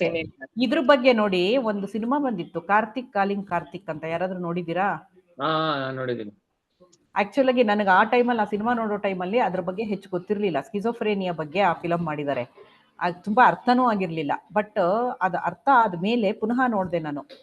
ಆ ವ್ಯಕ್ತಿನೇ ಈಗ ಈ ಹಿಮಾಲಯದ ಏನ್ ಸ್ಟೋರಿ ಹೇಳಿದ್ರಲ್ವಾ, ಸೇಮ್ ಸಿಮಿಲರ್. ಅದ್ರಲ್ಲಿ ಏನಂದ್ರೆ ಅವನೇ ಅದೇನೋ ಒಂದು ಇನ್ಸ್ಟ್ರೂಮೆಂಟ್ ಬೇರೆ ಹುಡುಕೊಂಡು ಮ್ಯಾನ್ಯುಯಲ್ ಅಲ್ಲಿ ಒಂದು ಟೆಲಿಫೋನ್ ಇನ್ಸ್ಟ್ರೂಮೆಂಟ್ ಬೇರೆ ಏನೋ ಒಂದು ತಂದಿಟ್ಕೋತಾನೆ ಸ್ಪೆಷಲ್. ಅದು ತಾನೇ ಏನೋ ಒಂದು ವಾಯ್ಸ್ ರೆಕಾರ್ಡ್ ಮಾಡ್ಬಿಟ್ಟು ಮಲ್ಕೊಳ್ಳೋದು. ಮತ್ತೆ ಬೆಳಗ್ಗೆ ಆದ್ಮೇಲೆ ಅವನಿಗೊಂದು ಇನ್ಕಮಿಂಗ್ ಕಾಲ್ ಬರ್ತಿದೆ ಅಂತ, ಆ ಕಾಲ್ ಬಂದಾಗ ಒಂದು ವಾಯ್ಸ್ ಬರುತ್ತೆ. ಸೊ ಅದು ಅವನ ತಲೆಯಲ್ಲಿ ಅದು ಒಂಥರ, ಅದೇ ಹೇಳ್ತಾರಲ್ವಾ ಹ್ಯಾಲೋಸಿನೇಷನ್ ಅಂತ, ಅದನ್ನ ಬಹಳ ಚೆನ್ನಾಗಿ ತೋರಿಸಿದ್ದಾರೆ. ಅಂದ್ರೆ ಇಲ್ಲೂ ಅಗೇನ್ ನಮಗೇನು ಅಂದ್ರೆ ಅವರ ಒಂದು ಇಲ್ಲಿ ನಮ್ಮ ಡಿಸ್ಕಷನ್ಗೆ ನಾವು ಬೇಕಾಗಿರೋದು ಇವಾಗ ನೋಡಿ, ಇವಾಗ ಸಂಧ್ಯಾ ಹೇಳ್ದಂಗೆ ನಾವು ಚಿಕ್ಕದಾಗಿ ಮಾತಾಡ್ಬೇಕು ಅಂದಾಗ, ಈಗ ಗುರುಜಿ ಟಾಕ್ ಅಲ್ಲಿ ಏನ್ ಎಕ್ಸಾಂಪಲ್ ಕೊಡ್ತಿದ್ರು ಆ ನರೇಶನ್ ನಾವು ತಗೊಳೋದ್ ಬೇಕಾಗಿಲ್ಲ, ಎಸೆನ್ಸ್ ಅಷ್ಟೇ ತಗೊಂಡ್ ಮಾತಾಡ್ಬೇಕು ನಾವು. ಅಲ್ಲಿದ್ದ ಅಲ್ಲ ಆಯ್ತು, ಅವಳೆದ್ಲು ಮಾತಾಡ್ಲು ಭಜನೆ ಮಾಡ್ತಿದ್ಲು, ಆ ನರೇಶನ್ ಬಿಟ್ಬಿಟ್ಟು ಯಾಕೆ ಅಲ್ಲಿ ಅದನ್ನ ತಗೊಂಡ್ರು, ಏನ್ ಕನ್ವೆ ಮಾಡಿದ್ರು. ಅದೇ ತರನೇ ಇಲ್ಲೂ ಡೀಪ್ ರೂಟೆಡ್ ಇಂಪ್ರೆಷನ್ ಹೇಗೆ ಬರುತ್ತೆ ನಾವು ಸಾಧನೆ ಹಾದಿನಲ್ಲಿ ಇದ್ದಾಗ್ಲೂ. ಸೊ ಸಂತೋಷ್ ಅವರು ಆ ಡೀಪ್ ರೂಟೆಡ್ ಎಸೆನ್ಸ್ ನ ಚೆನ್ನಾಗಿ ಕನ್ವೆ ಮಾಡಿದ್ರು ಉತ್ತರದಲ್ಲಿ. ಅದನ್ನ ಅದು ನಾವು ಈಗ ಎಚ್ಚರದಲ್ಲಿ ಸಾಧನೆ ಮಾಡುವಾಗ ನಾನು ನಿರ್ವಿಕಲ್ಪ ನಿರಾಕಾರ, ನಾನು ಬ್ರಹ್ಮನ್ ಅನ್ನೋದನ್ನ ಒಳಗೆ ಇಳಿಸ್ಕೊಳ್ಳಕ್ಕೆ ನಿಧಿಧ್ಯಾಸನ ಅದು ತುಂಬಾ ಮುಖ್ಯ. ಇಲ್ಲ ಅಂದ್ರೆ ನಾವೀಗ ಹಂಗ ಅರ್ಥ ಆಯ್ತು ನಂಗೆ ಗೊತ್ತಾಯ್ತು ಅಂದ್ರೂ ನಮ್ಮಲ್ಲಿ ಏನಿರುತ್ತೆ ಸಬ್ ಕಾನ್ಶಿಯಸ್ ಅಲ್ಲಿ ಇರೋದಾದ್ರೂ ಕೆಲವು ಪಾಪಪ್ ಆಗ್ಬೋದು, ಅನ್ಕಾನ್ಶಿಯಸ್ ಅಲ್ಲಿ ಇರೋದು ನಮ್ಮ ಅರಿವಿಗೆ ಬರ್ದೆ ಅದು ಬರಬಹುದು. ಅದು ಹೋಗ್ಲಿಕ್ಕೆ ನಿಧಿಧ್ಯಾಸನ ತುಂಬಾ ಮುಖ್ಯ ಅನ್ನೋದನ್ನ ಒತ್ತಿ ಹೇಳಲಿಕ್ಕೆ ಎಕ್ಸಾಂಪಲ್ಗಳು ಕೊಟ್ಟಿದ್ದಾರೆ. ಅಂದ್ರೆ ಅದೇ ಇವಾಗ ನಾವೇನು ಎಷ್ಟೋ ಸತಿ ಇವಾಗ ನಿದ್ದೆಲ್ಲೂ ಯಾರಾದ್ರೂ ಏನಾದ್ರು ಮಾತಾಡ್ಬಿಟ್ಟು ಎದ್ಮೇಲೆ ನೀನ್ ಹಂಗಂತಿದ್ದೆ, ನಿಂಗೆ ಹೌದಾ ನಂಗೆ ಗೊತ್ತೇ ಇಲ್ಲ ಅಂತೀವಿ. ನಾವ್ ಅನ್ಕೊಳ್ಳೋದೇನೋ ನಾನ್ ಈ ದೇಹ ಮನಸ್ಸು ಬುದ್ಧಿ ನನಗೆಲ್ಲಾ ಗೊತ್ತು, ನಾನ್ ಮಾಡ್ತಿರೋದೆಲ್ಲಾ ಗೊತ್ತು, ಡೂಯರ್ಶಿಪ್ ಕ್ಲೈಮ್ ಮಾಡ್ಕೊಂಡು ಹೋಗ್ತೀವಿ. ಬಟ್ ಆಕ್ಚುಲ್ ಆಗಿ ನಮಗ್ ಗೊತ್ತಿಲ್ಲದೆ ಇರೋದೇ ಜಾಸ್ತಿ ಇರೋದು. ನಾವ್ ಈ ವೇಕಿಂಗ್ ಸ್ಟೇಟ್ ಅಲ್ಲಿ ಆಗೋದನ್ನಷ್ಟೇ ಎಲ್ಲಾ ತಿಳಿದಿದೆ ಅಂತ ಅನ್ಕೊಂಡು ಹೋಗ್ತಾ ಇದೀವಿ. ಆಕ್ಚುಲ್ ಆಗಿ ಆ ತರ ಅಲ್ಲ ಅದು. ಚೆನ್ನಾಗಿತ್ತು. ಆಮೇಲೆ ಇನ್ನೊಂದು ನನಗೆ ಏನ್ ಹೇಳ್ಬೇಕು ಅನ್ನಿಸ್ತು ಅಂದ್ರೆ, before we go with Raghav's PPT, Raghav PPTಲೂ ತುಂಬಾ ಚೆನ್ನಾಗಿ ಎಲ್ಲ ತಗೊಂಡು ಹೋಗಿದ್ದಾರೆ. ನಿನ್ನೆ ಅಥವಾ ಇವತ್ತು ಅನ್ಸುತ್ತೆ ಒಂದು ಮೆಸೇಜ್ ಸದ್ಗುರು ಟೀಚಿಂಗ್ ಅಲ್ಲಿ. ಈಗ ನೋಡಿ, ಈಗ ಸಂಧ್ಯಾ ಕ್ವೆಶ್ಚನ್ಸ್ ಎಲ್ಲ ತುಂಬಾ ಚೆನ್ನಾಗಿ ಕೇಳಿದ್ರಿ. ಜ್ಞಾನಿ ಅಜ್ಞಾನಿ ಎಲ್ಲ ಟರ್ಮ್ಸ್ ಯೂಸ್ ಮಾಡಿ ಮಾತಾಡ್ತಿದೀವಿ. ಬಟ್ ಅಜ್ಞಾನಿ ಅಜ್ಞಾನಿ ಈ ಟರ್ಮ್ಸ್ ಹೆಸರುಗಳು ಎಲ್ಲಾ ಡ್ರಾಪ್ ಮಾಡಿ ಅಂತ ಒಂದು ಮೆಸೇಜ್ ಇವತ್ತು. ನಾನು ಆಕ್ಚುಲ್ ಆಗಿ ಇವ್ರು ಕನ್ನಡದಲ್ಲಿ ಟ್ರಾನ್ಸ್ಲೇಷನ್ ಕೊಟ್ಟಿದ್ದಾರೆ, ಬಟ್ ಇಂಗ್ಲಿಷ್ ಅಲ್ಲಿ ಏನಿದೆ ಎಲ್ಲವೂ ಭ್ರಮೆ, everything is an illusion including spirituality. ನಾವೀಗ ಆಧ್ಯಾತ್ಮದಲ್ಲಿ ಇದೀವಿ, AVSC ಅಟೆಂಡ್ ಮಾಡ್ತಿದೀವಿ, even this is an illusion. So to spirituality's only purpose is to remove the primary illusion of I am the body. First I am the body ಅದನ್ನ ತೆಗಿಲಿಕ್ಕೆ first ಅದ್ರ purpose. Once it has done its job, you can forget about it because it has served its purpose. ಅದು ಮಾಡಾದ್ಮೇಲೆ ನೀವು spirituality ಅನ್ನೋದನ್ನು ಮರ್ತು ಬಿಡಿ ಅಂತ ಹೇಳ್ತಿರೋದು. Don't get attach to the illusion of spirituality. Use it and throw it away. ಅದೇ ಇವಾಗ ನನಗೆ ನಾನು ದೇಹ ಮನ ಬುದ್ಧಿ ಅಲ್ಲ ಅನ್ನೋ ಅರಿವು ಬಂದಾಗ ನಾನು ಅದೇ ಇವಾಗ ಅದಕ್ಕೆ ಅಲ್ಲಿ ಕೆಲವು ಎಕ್ಸಾಂಪಲ್ ಕೊಡೋದು, ಸಾಧಕ ಮುಕ್ತ ಅಂತ. ಅವರು ಸಾಧಕ ನನಗೆ ಗೊತ್ತು, ನಾನು ಆಧ್ಯಾತ್ಮದಲ್ಲಿ ಇದ್ದೀನಿ, ನಾನು AVS ಅಟೆಂಡ್ ಮಾಡ್ತೀನಿ, ನಾನು ವೇದಾಂತ ಕ್ಲಾಸ್ ಹೋಗ್ತೀನಿ, ನನಗೊಬ್ರು ಗುರು ಸಿಕ್ಕಿದ್ದಾರೆ, ಇವೆಲ್ಲ ಅಹಂಗಳೇ, ಎಲ್ಲ ಅಹಂಕತೆಗಳು. ಎಲ್ಲ ಆದಾಗ ಹೇಳಕ್ಕೆ ಮಾತಾಡಕ್ಕೆ ಏನೂ ಇರಲ್ಲ. ಸ್ಪಿರಿಚುಯಾಲಿಟಿನೂ ತೆಗೆದು ಹಾಕ್ಬಿಡಿ ಅಂತ ಅದು ಟ್ರಾನ್ಸ್ಲೇಷನ್ ಕೊಟ್ಟಿದ್ದಾರೆ ಕನ್ನಡದಲ್ಲಿ. ಹಾಗೆ ಈ ಜ್ಞಾನಿ ಅಜ್ಞಾನಿ ಆ ಟರ್ಮ್ಸ್ ಸಹಿತ ಯಾವ ರೀತಿಲೂ ನಮ್ಗೆ ಮುಖ್ಯ ಆಗೋದೇ ಇಲ್ಲ. ಎಲ್ಲ ಇಲ್ಯೂಷನ್. ಫಸ್ಟ್ ನಮ್ಗೆ ಬೇಸಿಕ್ ಇಲ್ಯೂಷನ್ ನಾನು ದೇಹ ಮನ ಬುದ್ಧಿ ತೆಗಿಲಿಕ್ಕೆ ಅಷ್ಟೇ. ಅದಕ್ಕೆ ಹೇಳೋದು, ಇವಾಗ ಅವನು ಹೇಗ್ ನೋಡ್ತಾನೆ, ಈಗ ಬುದ್ಧನ್ ತಗೊಂಡ್ರಿ, ಅವನು ಎಲ್ಲಾರು ಬುದ್ಧ ಅಂದ್ರೆ ನೀನ್ ಯಾರಿಗೆ ಪಟ ಮಾಡ್ತಿದ್ಯಾ ಅಂದಾಗ ನಾನು ಮಲಗಿರೋ ಬುದ್ಧರಿಗೆ ಮಾಡ್ತಿದ್ದೀನಿ ಅಂತಾನೆ. ಈಗ ನಮ್ ಗುರೂಜಿನೂ ಸೇಮ್ ಇದೇ ಪ್ರಶ್ನೆ. ಅವ್ರು ಎಷ್ಟೋ ಸತಿ ಸತ್ಸಂಗಗಳಲ್ಲಿ ಬರುತ್ತೆ, ಕೇಳ್ತಾರೆ. ಅವ್ರು ಒಂದ್ ಹೇಳ್ತಾರೆ, ನಾನು ಮುಂಚೆನೂ ಹೇಳಿದ್ದೀನಿ ಇದನ್ನ, ಅವ್ರಾಗವ್ರೆ ಯಾರಿಗೂ ಏನು ಹೇಳಕ್ ಬರಲ್ಲ. ಯಾರು ಏನ್ ಕೇಳ್ತಾರಲ್ಲ ಅವ್ರಿಗೆ ಹೇಳ್ತಾರೆ. ಅಂದ್ರೆ ಅವ್ರ ದೃಷ್ಟಿಲಿ ಎಲ್ರು ಜ್ಞಾನಿಗಳು, ಅವ್ರ ದೃಷ್ಟಿಲಿ ಎಲ್ರು ಅವೇಕಂಡೆ. ಯಾರು ಕೇಳ್ತಾರಲ್ಲ ಆ ಕೇಳೋರ್ಗೆ ಉತ್ತರ ಕೊಡ್ಬೇಕು ಅಂತ ಕೊಡ್ತಾರ ಅವರು. ಇದನ್ನ ತುಂಬಾ ಸತಿ ಹೇಳಿದಾರ ಅವರು. ಅಂದ್ರೆ ನನಗ್ ಅಜ್ಞಾನಿ ಅಂತ ಕನ್ಸಿಡರ್ ಮಾಡಲ್ಲ ಅವರು. ಬಟ್ ನಾನು ಒಂದ್ ಪ್ರಶ್ನೆ ಕೇಳಿದಾಗ ಆ ಪ್ರಶ್ನೆಗೆ ಉತ್ತರ ಕೊಡ್ಬೇಕು ಅನ್ನೋ ತರ ಕೊಡ್ತಾರ ಅವರು.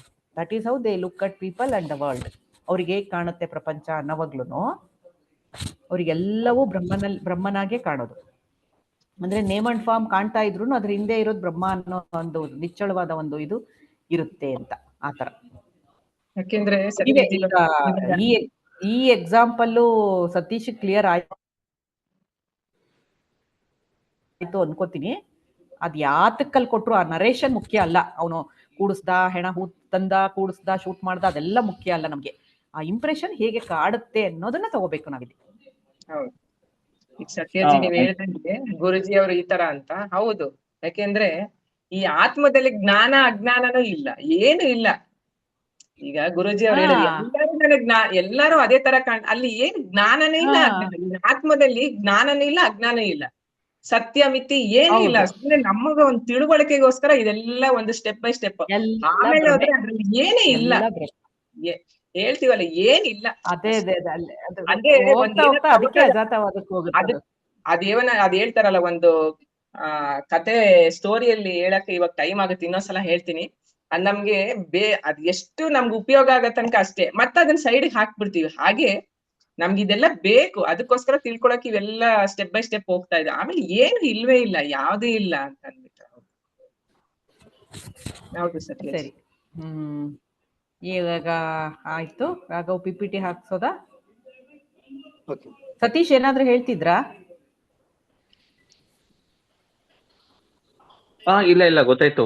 ಇದೆ I'm not the body mind intellect ಬಗ್ಗೆ ಎಕ್ಸಾಂಪಲ್ ಕೊಟ್ಟಿರೋದು ಅದೇ ಏನ್ ಎಸೆನ್ಸ್ ಅಲ್ಲಿ ಅನ್ನೋದು ಅಲ್ಲಿ ಮುಖ್ಯ ಅಷ್ಟೇ. ಅದು ನೀವು ಆ ಕಾರ್ತಿಕ್ ಸಿನಿಮಾ ನೋಡಿ ಸಿಕ್ಕ್ರೆ ಸ್ಕಿಜೋಫ್ರೇನಿಯಾದವ್ರು ಹೇಗ್ ಬಿಹೇವ್ ಮಾಡ್ತಾರೆ ಅನ್ನೋದು. ಈಗ ನೋಡಿ, ಇವಾಗ ಜ್ಞಾನಿ ಅಜ್ಞಾನಿ ಅಂತ ನಾವ್ ಅಗೇನ್ ಪದಗಳು ತಗೋತಿದೀವಿ ಇಲ್ಲಿ. ಈಗ ರಾಘವ್ ಹೇಳಿದ್ರು ನಮ್ ತರನೇ ಸಾಮಾನ್ಯವಾಗೇ ಇರ್ತಾರೆ, ಏನು ಅವ್ರಿಗೆ ಕೊಂಬು ಕಹಳೆ ಇರಲ್ಲ, ಆ ತರ ಇಲ್ಲ.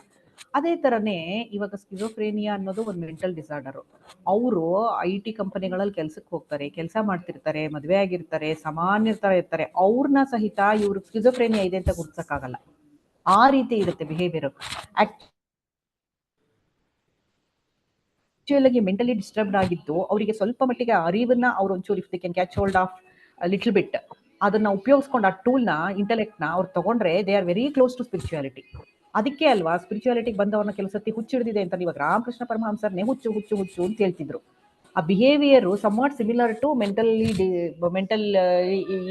ಇಲ್ ಪೀಪಲ್ ಅನ್ನೋ ತರ. ಅಂದ್ರೆ ದೇರ್ ಶುಡ್ ಪ್ರಾಪರ್ ಗೈಡೆನ್ಸ್ ಬೇಕಷ್ಟೇ. ಅಲ್ಲಿ ಗೈಡೆನ್ಸ್ ಇಲ್ಲದೆ ಆಗಲ್ಲ, ಪ್ರಾಪರ್ ಮೆಡಿಕೇಶನ್ ಬೇಕು. ಬಟ್ ಅವ್ರ ಆಕ್ಚುಲ್ ಆಗಿ ಬೇಗ ಮಾಡಕ್ಕಾಗತ್ತೆ. ಯಾಕೆ ಗೊತ್ತಾ, ಅವ್ರಿಗೆ ಆಕ್ಚುಲ್ ಆಗಿ ದೇಹದ ಪರಿವೇ ಪ್ರಜ್ಞೆ ಸ್ವಲ್ಪ ಕಮ್ಮಿ ಆಗೋಗಿರುತ್ತೆ. ಈಗ ಇಫ್ ವಿ ರಿಕಲೆಕ್ಟ್, ನಾವು ಮುಂಚೆ ಎಲ್ಲ ಒಂದು 30-40-50 ವರ್ಷದ ಹಿಂದೆ ಅನ್ಕೊಳ್ಳಿ, ನಿಮ್ಹ್ಯಾನ್ಸ್ ಅಲ್ಲಿ ಜಾಸ್ತಿ ಮೆಂಟಲ್ ಪೇಷಂಟ್ಸ್ ಅಂದ್ರೆ ಬರೀ ನಿಮ್ಹ್ಯಾನ್ಸ್. ಅಲ್ಲಿ ಹೋದ್ರೆ ಎಲ್ರು ಯಾರು ಏನು ಗುರುತಿರಲ್ಲ, ಗುರುತುವಿಕೆ ಇರಲ್ಲ. ಸೊ ಆ ಗುರುತಿಸುವಿಕೆನೇ ಇರಲ್ಲ ಅವ್ರಿಗೆ, ಐಡೆಂಟಿಫಿಕೇಶನ್. ಒಂದು ಜೋಕ್ ಇದೆಯಲ್ಲ, ಮೆಂಟಲ್ ಹಾಸ್ಪಿಟಲ್ ಒಳಗೆ ಒಬ್ಬೊಬ್ರಿಗೆ ಒಂದೊಂದು ಹುಚ್ಚಿಡ್ತಿದೆ, ಆಚೆ ಕಡೆಯವ್ರಿಗೆ ಒಬ್ಬೊಬ್ರಿಗೆ 100 ಹುಚ್ಚಿಡ್ತಿದೆ ಅಂತ. ನಾನ್ ಯಾರು ಗೊತ್ತಿರಲ್ಲ, ನೀನ್ ಯಾರು ಗೊತ್ತಿರಲ್ಲ. So they are very close to the enlightenment with the proper guidance. ಅದೇ ಇದಿದ್ರೆ ಆಗುತ್ತೆ ಇದೋ ತರ. ಹಾಗೆ ಸೊ ಗುಡ್ಸೋದು ಅನ್ನೋದು ಬಂದಾಗ ಇದೂ ಕಷ್ಟ ಇದೆ. ಹಾಗೆ ಜ್ಞಾನಿ ಅಜ್ಞಾನಿ ಅಂತ ಬಂದಾಗ್ಲೂ ಜ್ಞಾನಿ ಆದವನಷ್ಟೇ ಜ್ಞಾನಿನ ಗುರುತಿಸಕ್ಕಾಗೋದು. ಆ ರೀತಿ ಅಗೇನ್ ಅಲ್ಲಿ ಟರ್ಮ್ಸ್ ಬರುತ್ತೆ, ಬಟ್ ಅದು ಬಂದಾಗ ಎಲ್ಲ ಡ್ರಾಪ್ ಆಗುತ್ತೆ ಆ ಥರ. ಓಕೆ ರಾಘವ್ ಹಾಕಿ.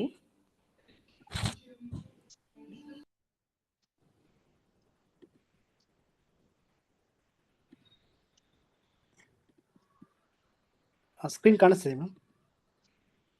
ಸ್ಕ್ರೀನ್ ಕಾಣಿಸ್ತಾ ಇದೆಯಾ? ಕಾಣಿಸ್ತಾ ಇದೆ. Okay okay.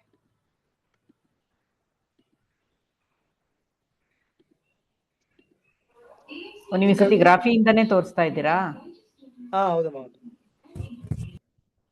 ಎಲ್ಲ ಆತ್ಮಜ್ಯೋತಿಗಳಿಗೆ ನಮಸ್ಕಾರ. ಈ ದಿನ ನಾವು ದೃಶ್ಯ ವಿವೇಕ 53 ಬಗ್ಗೆ ಗುರುಗಳ ವಿಷಯದ ಬಗ್ಗೆ ನಾವು ಚಿಂತನೆ ಮಾಡೋಣ. ಮೊದಲನೇದಾಗಿ ಗುರುಗಳು ಹೇಳ್ತಾರೆ ನಮಗೆ ಅಲ್ಲ, ನಿಮ್ದು ಇಲ್ಲಿ PPT ಏನು ಕಾಣ್ತಿಲ್ಲ ರಾಘವ್. ಹೌದಾ? ನೀವ್ ಇದಕ್ಕೆ ಹೋಗಿದ್ದೀರಾ, ಕ್ಲಾಸ್ ಇದಕ್ಕೆ ಹೋಗಿದ್ದೀರಾ, ಬೇರೆ ಕೋರ್ಸ್ಗೆ ಹೋಗ್ಬೇಕಲ್ವಾ ನೀವು? ಈಗಿಲ್ವಾ? ನಾನು ಕಾಣಿಸ್ತಾ ಇಲ್ವಾ? ನೀವು ಕಾಣಿಸ್ತಿದ್ದೀರಾ. ನೀವು ಆ ಕೋರ್ಸು ಬೇರೆ ಚೂಸ್ ಮಾಡಬೇಕು. ಯಾವ್ದದು ರೆಫರೆನ್ಸ್ ಮೆಟೀರಿಯಲ್ ಕೋರ್ಸ್ ಚೂಸ್ ಮಾಡಬೇಕು. ನೀವು ಸತ್ಯವತಿ ಮೆಂಟರ್ ಕೋರ್ಸ್ ಚೂಸ್ ಮಾಡಿದ್ರಿ. ಓಕೆ ಓಕೆ, ಒಂದು ನಿಮಿಷ.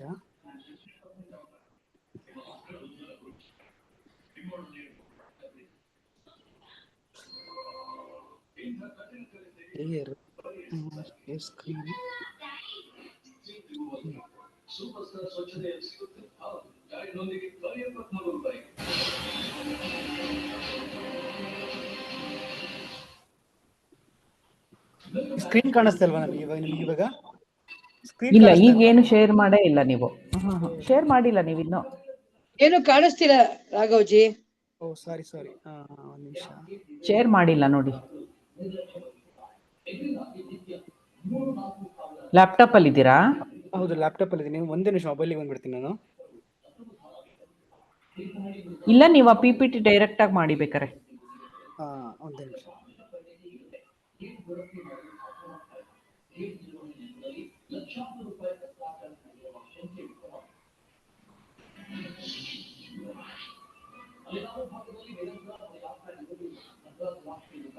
ನಾನು ಲೀವ್ ಆಗ್ತೀನಿ ಇಲ್ಲಿಂದ, ಮೊಬೈಲಲ್ಲಿ ಬರ್ತೀನಿ.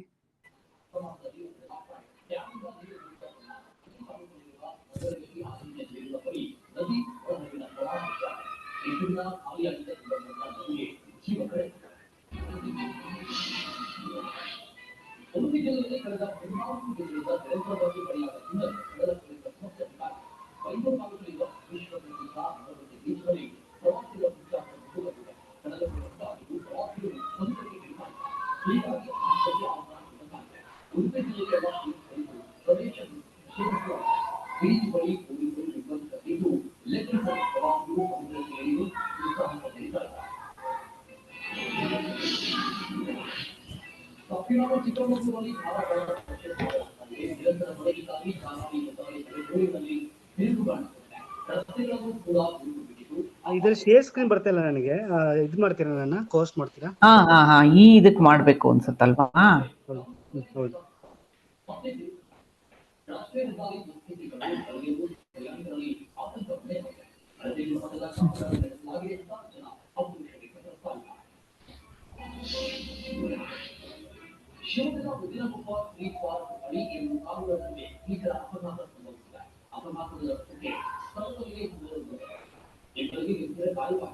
ಬಂತಾ?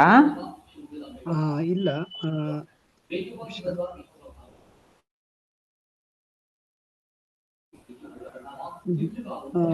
ಬಂದಿಲ್ಲ. ಒಂದು ನಿಮಿಷ ನೋಡ್ತೀನಿ. ಇಲ್ಲ, ಬಂದಿಲ್ಲ. ಅಲ್ಲ, ಕೋಫಾಸ್ಟ್ ಆಗಿದ್ದೀರಾ ನೀವು? ಹೌದಾ? ಇಲ್ಲಿ ಅದೇ ಶೇರ್ ಸ್ಕ್ರೀನ್ ಓಪನ್ ಆಗ್ತಾ ಇಲ್ಲ.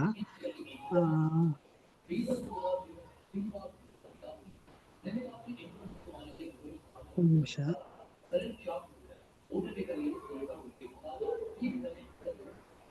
ಇದರಲ್ಲಿ ಶೇರ್ ಸ್ಕ್ರೀನ್ ಬರ್ತಾ ಇಲ್ಲ ನನಗೆ. ಅಂದ್ರೆ ಏನ್ ಮಾಡೋದು ಇದರಲ್ಲಿ? ನಾನ್ ಮಾಡ್ಲಾ, ನೀವು ಕಳ್ಸಿರೋದ್ನ? Okay okay, best.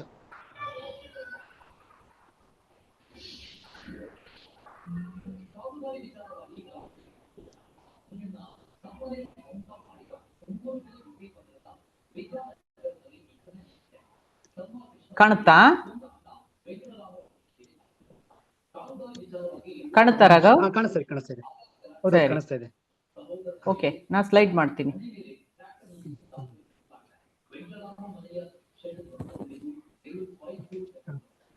ಒಂದು ಲ್ಯಾಪ್ಟಾಪ್ ಅಲ್ಲಿ ನೋಡ್ತೀನಿ, ತುಂಬಾ ಚಿಕ್ಕದಾಗಿ ಕಾಣಿಸ್ತಾ ಇದೆ.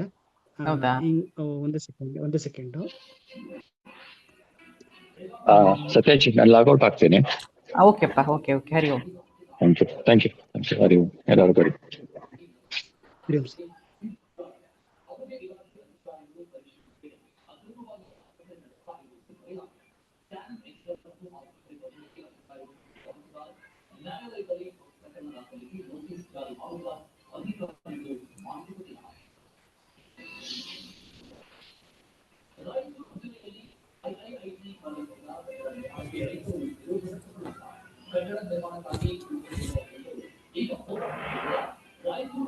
ಶುರು ಮಾಡ್ತೀನಿ. ಹಾ, ಓಕೆ. ಎಲ್ಲ ಆತ್ಮಜೊತೆಗೆ ನಮಸ್ಕಾರ. ಈ ದಿನ ನಾವು ದೃಪ್ತಿ ಸೇವೆ 53 ಬಗ್ಗೆ ವಿಚಾರ ಮಾಡೋಣ. Next slide. ನಿರ್ವಿಕಲ್ಪ ಸಮಾಧಿ ಮತ್ತು ಯಾರ್ದು ಆಡಿಯೋ ಕೇಳಿಸ್ತಾ ಇದೆ ಬ್ಯಾಕ್ಗ್ರೌಂಡ್ ಅಲ್ಲಿ? ಯಾರ್ದು ಆಡಿಯೋ ಕೇಳಿಸ್ತಾ ಇದೆ ನನಗೆ?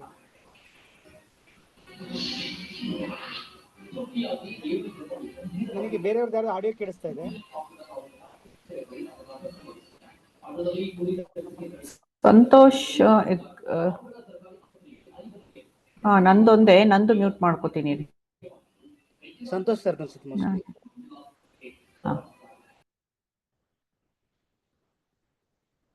ಓಕೆ, ಈಗ ಮ್ಯೂಟ್ ಆಯ್ತು.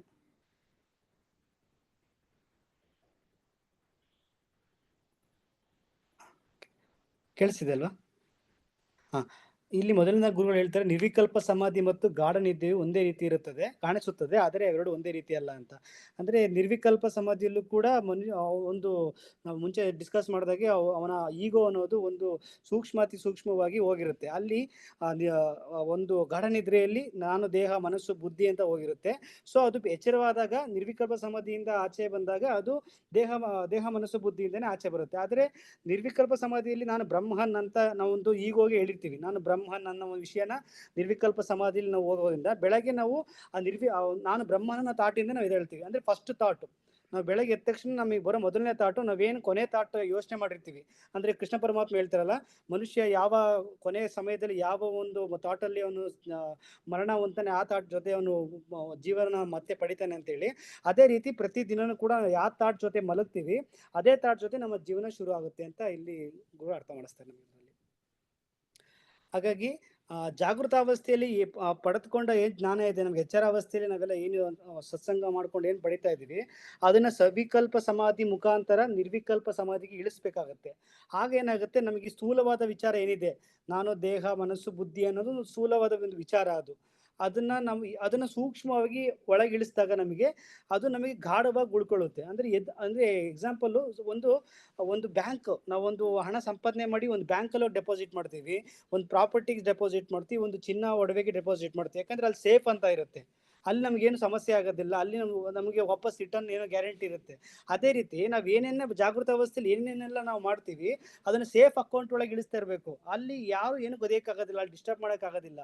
ಸೊ ಆ ಒಂದು ಸೇಫ್ ಅಕೌಂಟಲ್ಲಿ ಅದನ್ನ ನಾವು ಇಳಿಸಿದಾಗ ಅದು ಸದಾಕಾಲ ಶಾಶ್ವತವಾಗಿ ಉಳಿಯುವಂಥ ಪ್ರಯತ್ನ ಅಲ್ಲಿ ನಡೆಯುತ್ತೆ. ಹಾಗಾಗಿ ನಮ್ಮ ಒಂದು ಎಲ್ಲ ವಿಚಾರಗಳೇನಿದೆ ಆ ವಿಚಾರಗಳನ್ನ ನಾವು ಸೂಕ್ಷ್ಮ ವಿಚಾರವಾಗಿ ಇಳಿಸ್ಬೇಕು. ಹಾಗಾಗಿ man search for happiness is the unconscious search for the true self ಅಂತ. ಅಂದ್ರೆ ಅವನಿಗೆ ಅರಿವಿಲ್ಲದ ಹಾಗೆ, ಅಂದ್ರೆ ಅರಿವು ಮೀನ್ಸ್ ಅರಿವಿದೆ, ಅದು ಅನ್ಕಾನ್ಶಿಯಸ್ ಲೆವೆಲ್ ಅಲ್ಲಿ ಹುಡ್ಕುವಂಥದ್ದು ಪ್ರಕ್ರಿಯೆನೇ ಆತ್ಮಜ್ಞಾನ. ಕಾನ್ಶಿಯಸ್ ಅಲ್ಲಿ ನಿಮಗದು ಸಿಗುತ್ತೆ, ಅದ್ರ ಸ್ಥೂಲವಾಗಿ ಸಿಗುತ್ತೆ, ಅದನ್ನ ಸಬ್ ಕಾನ್ಶಿಯಸ್ ನಿಂದ ಅನ್ಕಾನ್ಶಿಯಸ್ ಲೆವೆಲ್ಗೆ ಇಳಿಸಿದಾಗ ಅದು ಟ್ರೂ ಸೆಲ್ಫ್ ಅಂತ ಅದನ್ನ ಅರ್ಥ ಮಾಡ್ಕೋಬಹುದು ಅಂತ ಹೇಳ್ತಾರೆ. ಹಾಗಾಗಿ ನಾವೆಲ್ಲ ಈ ಸಹಜವಾಗಿ ಅಜ್ಞಾನದಲ್ಲಿ ಗಾಢ ನಿದ್ರೆಗೆ ಹೋಗ್ತೀವಿ. ದೇಹ ಮನಸ್ಸು ಬುದ್ಧಿ ಅಂತ ನಾವೆಲ್ಲ ಹೋದಾಗ ಅಲ್ಲಿ ಪ್ರಪಂಚ ಕಾಣಲ್ಲ, ಯಾಕಂದ್ರೆ ಅಲ್ಲಿ ಅಹಂಕಾರ ಇರಲ್ಲ, ಅಲ್ಲಿ ಬರೀ ಏನು ಇಲ್ಲ ಅನ್ನೋ ವಿಚಾರ ಮಾತ್ರ ಉಳಿಯುತ್ತೆ ಸೂಕ್ಷ್ಮವಾಗಿ. ಈ ಒಳ್ಳೆ ನಿದ್ದೆ ಬಂತು, ಗಾಢ ನಿದ್ರೆ ಬಂತು, ಒಳ್ಳೆ ಡೀಪ್ ಸ್ಲೀಪ್ ಮಾಡಿದೆ ಅಂದ್ರೆ ಅಲ್ಲಿ ಏನಿತ್ತು, ಡೀಪ್ ಸ್ಲೀಪಲ್ಲಿ ಏನೂ ಇರಲಿಲ್ಲ. ಅಂತ ಅನ್ಸುತ್ತೆ. ಆದ್ರೆ ಜ್ಞಾನದಲ್ಲಿ ನಾವು ನಿರ್ವಿಕಲ್ಪ ಸಮಾಧಿಗೆ ಹೋದಾಗ ನಾನು ಬ್ರಹ್ಮನೇ ಅನ್ನೋ ವಿಚಾರ ಉಳಿಯುತ್ತೆ. ಅದು ಆವಾಗ ನಾವು ಅದನ್ನ ನಾನು ಮಾತ್ರ ಇದ್ದೆ ಅಂತ ಹೇಳಿದ್ರೆ ಏನು ಇಲ್ಲ ಅಂತ ಹೇಳ್ತಿರೋನ್ ಯಾರು? ಅವನೇ ನಾನು, ಆ ಬ್ರಹ್ಮನೇ ನಾನು ಅಂತೇಳಿ ಆ ನಿರ್ವಿಕಲ್ಪ ಸಮಾಧಿಯಲ್ಲಿ ನಮ್ಗೆ ಗೊತ್ತಾಗುತ್ತೆ. ಹಾಗಾಗಿ ಇಲ್ಲಿ ಹೇಳ್ತಾರೆ ಗುರುಗಳು, ಆಲೋಚನೆಗಳ ಹೊರತಾಗಿ ಜಗತ್ತು ಎಂಬ ಸ್ವತಂತ್ರ ಅಸ್ತಿತ್ವ ಇಲ್ಲ. ಅಂದ್ರೆ ಆಲೋಚನೆಗಳ ಜಗತ್ತು, ಅದು ಸ್ವಪ್ನ ಆಗ್ಲಿ ಅಥವಾ ಎಚ್ಚರಾವಸ್ಥೆ ಆಗ್ಲಿ, ನಮ್ಮ ಆಲೋಚನೆಗಳು ಜಗತ್ತಾಗಿ ಕಾಣಿಸ್ತಾ ಇದೆ. ಜಗತ್ತು ನಮ್ಮ ಆಲೋಚನೆಯಿಂದ ಹೊರತಾಗಿಲ್ಲ. ಹಂಗಾಗಿ ನಮ್ಮ ಆಲೋಚನೆ ಜಗತ್ತಾಗಿ ವ್ಯಕ್ತ ಆಗ್ತಿರೋದ್ರಿಂದ ನಮ್ಮ ಆಲೋಚನೆಗೆ ಹೆಚ್ಚಾಗಿ ನಾವು ಏನ್ ಮಾಡ್ತಿರಲ್ಲ ಗಮನ ಕೊಡಬೇಕು. ಜಗತ್ತನ್ನು ಬದಲಾಯಿಸಕ್ ಹೋದ್ರೆ ಆಗೋದಿಲ್ಲ. ಜಗತ್ತು ಯಾವ್ದರಿಂದ ಉಂಟಾಗಿದೆ? ನಮ್ಮ ಆಲೋಚನೆಯಿಂದ ಉಂಟಾಗಿದೆ. ಹಾಗಾಗಿ ಆಲೋಚನೆಗಳು ಬದಲಾಯಿಸ್ಕೊಂಡ್ರೆ ಜಗತ್ ಬದಲಾಗುತ್ತೆ. ಅಂದ್ರೆ ಫಸ್ಟ್ ನೀನು ತಿದ್ಕೋ, ಆಟೋಮೆಟಿಕಲಿ ನಿನ್ನ ವಾತಾವರಣ ಸರಿಯಾಗುತ್ತೆ ಅಂತ ಹೇಳ್ತಾರೆ. ಆ ರೀತಿ ಆಲೋಚನೆಗಳು ತಿದ್ಕೋಬೇಕು ಅಂತ ಗಳಿಗೆ ನಾವು ಗಮನ ಕೊಡಬೇಕು ಫಸ್ಟು. ಹಾಗಾಗಿ ಆಳವಾದ ನಿದ್ರೆಯಲ್ಲಿ ಯಾವುದೇ ಆಲೋಚನೆಗಳಿಲ್ಲ, ಪ್ರಪಂಚ ಇಲ್ಲ. ಆದ್ರೆ ಎಚ್ಚರ ಮತ್ತು ಕನಸಿನಗಳಲ್ಲಿ ಆಲೋಚನೆಗಳಿದಾವೆ, ಪ್ರಪಂಚನೂ ಇದೆ. ಹಾಗೆಯೇ ಜೇಡ ಹೇಗೆ ತನ್ನಿಂದ ವಾಸಿಸುತ್ತೋ ಹಾಗೆ ನಾವು ನಮ್ಮ ಆಲೋಚನೆಗಳನ್ನ ಇಟ್ಕೊಂಡು ಎಚ್ಚರ ಕನಸು ಅಂತ ಹೋಗ್ತೀವಿ. ಹಾಗೆ ಈ ಒಂದು ಪ್ರದರ್ಶನ ನಡೀತಾ ಇರುತ್ತೆ ಅಂತ ಇಲ್ಲಿ ಹೇಳ್ತಾರೆ ಗುರುಗಳು. ನಂತರ ಮನಸ್ಸಿನ ಆಳಕ್ಕೆ ಹೋದ ವಿಚಾರವು ಎಚ್ಚರವಾದಾಗ ಅದೇ ರೀತಿ ವ್ಯಕ್ತ ಆಗುತ್ತೆ. ಅಂದ್ರೆ ನಮಗೇನೋ ಒಂದು ಆಲೋಚನೆ ಇಟ್ಕೊಂಡು ನಮಗೆ ಕಷ್ಟ, ನಷ್ಟ, ದುಃಖ, ನೋವು ಅಥವಾ ಒಳ್ಳೇದು ಕೆಟ್ಟದ್ದು ಎಲ್ಲ ನಾವು ಯಾವ ವಿಷಯನ ಮನಸ್ಸಿಗೆ ಹೇಳ್ತೀವಿ, ಅದು ಅದೇ ರೀತಿ ಬೆಳಗ್ಗೆ ಬಂದಾಗ ವ್ಯಕ್ತ ಆಗುತ್ತೆ. ಅದೇ ರೀತಿ ದೇಹ ಕೊನೆ ಆಗ್ಬೇಕಾದ್ರೆ ನಾವು ಯಾವ ಒಂದು ಕೊನೆ ಆಸೆಯಲ್ಲಿ ನಾವು ದೇಹ ಬಿಡ್ತೀವೋ ಅದೇ ಆಸೆಯನ್ನ ನಾವು ಒಂದು ಜನ್ಮವನ್ನ ಪಡಿತೀವಿ. ಹಾಗಾಗಿ ಇದು ಅಜ್ಞಾನ ಪ್ರವೃತ್ತಿ ಆಗುತ್ತೆ. ಹಾಗಾಗಿ ನಿಧಿಧ್ಯಾಸನ ಅಂದ್ರೆ ಅಜ್ಞಾನ ವೃತ್ತಿ ಏನಿದೆ ನಮಗೆ, ನಾನು ಮನಸ್ಸು ದೇಹ ಬುದ್ಧಿ ಅಜ್ಞಾನ ವೃತ್ತಿ ಏನಿದೆ ಅದನ್ನ ತೆಗೆದು ಜ್ಞಾನ ವೃತ್ತಿ ಕಡೆ ನಮ್ಮನ್ನ ಟ್ರಾನ್ಸ್ಫರ್ ಮಾಡೋ ಪ್ರಕ್ರಿಯೆನೇ ಆಗಿದೆ ಇದು ನಿಧಿಧ್ಯಾಸನ. ಹಾಗಾಗಿ ಸವಿಕಲ್ಪ ಸಮಾಧಿಯು ರೂಪದಲ್ಲಿ ಕಂಡುಬರುವ ಮಾನಸಿಕ ಆಲೋಚನೆಗಳನ್ನು ಇದಲ್ಲ ಅಂತ ಸಾಕ್ಷಿ ಭಾವದಲ್ಲಿ ನಿರ್ಲಕ್ಷಿಸಬೇಕು. ಅಂದ್ರೆ ನಾವು ಮೆಂಟಲ್ ಥಾಟ್ಸ್ ಬರ್ತಾ ಇರುತ್ತೆ ನಮಗೆ ಸವಿಕಲ್ಪ ಸಮಾಧಿಯಲ್ಲಿ, ಅದನ್ನ ನಿರ್ಲಕ್ಷ್ಯ ಮಾಡ್ತಾ ಹೋಗ್ತೀವಿ. ಅದೇ ಆ ಶಬ್ದ ನೆಕ್ಸ್ಟ್ ಎಲ್ಲ ಹೋದ್ಮೇಲೆ ಕೊನೆಗೆ ಉಳಿಯುವಂಥದ್ದು ಯಾರು ನಾನು ಅಂತ ಕೇಳುತ್ತೆ ಮನಸ್ಸು. ಅದು ಕೇಳಿದಾಗ ಅಖಂಡನು ನಾನು, ನಿರಾಕಾರನು ನಾನು, ನಿರ್ವಿಕಲ್ಪ ನಾನು ಅಂತ ಹೇಳ್ತಾ ಹೋದಾಗ ಆ ಗಾಢ ನಿದ್ರೆ ನಿರ್ವಿಕಲ್ಪ ಸಮಾಧಿ ಆಗುತ್ತೆ ಅಂತ ಗುರುಗಳು ಹೇಳ್ತಾರೆ. ಹಾಗಾಗಿ ಪ್ರತಿಯೊಂದೊಂದು ಥಾಟ್ ಕೂಡ ನಾವೇನ್ ತಗೋತೀವಿ ಅದೆಲ್ಲ ಕೂಡ ಬಹಳ ಇಂಪಾರ್ಟೆಂಟ್ ಆಗುತ್ತೆ. ಯಾವಾಗ ಇಂದ್ರಿಯ ವಸ್ತುಗಳಿಲ್ವೋ ಅದು ಎಚ್ಚರಾವಸ್ಥೆಯಲ್ಲಿ ಆಗಲಿ ಕನಸಿನ ಅವಸ್ಥೆಯಲ್ಲಿ ಅದು ನಿರ್ವಿಕಲ್ಪ ಸಮಾಧಿ ಅಂತ ಹೇಳ್ತಾರೆ.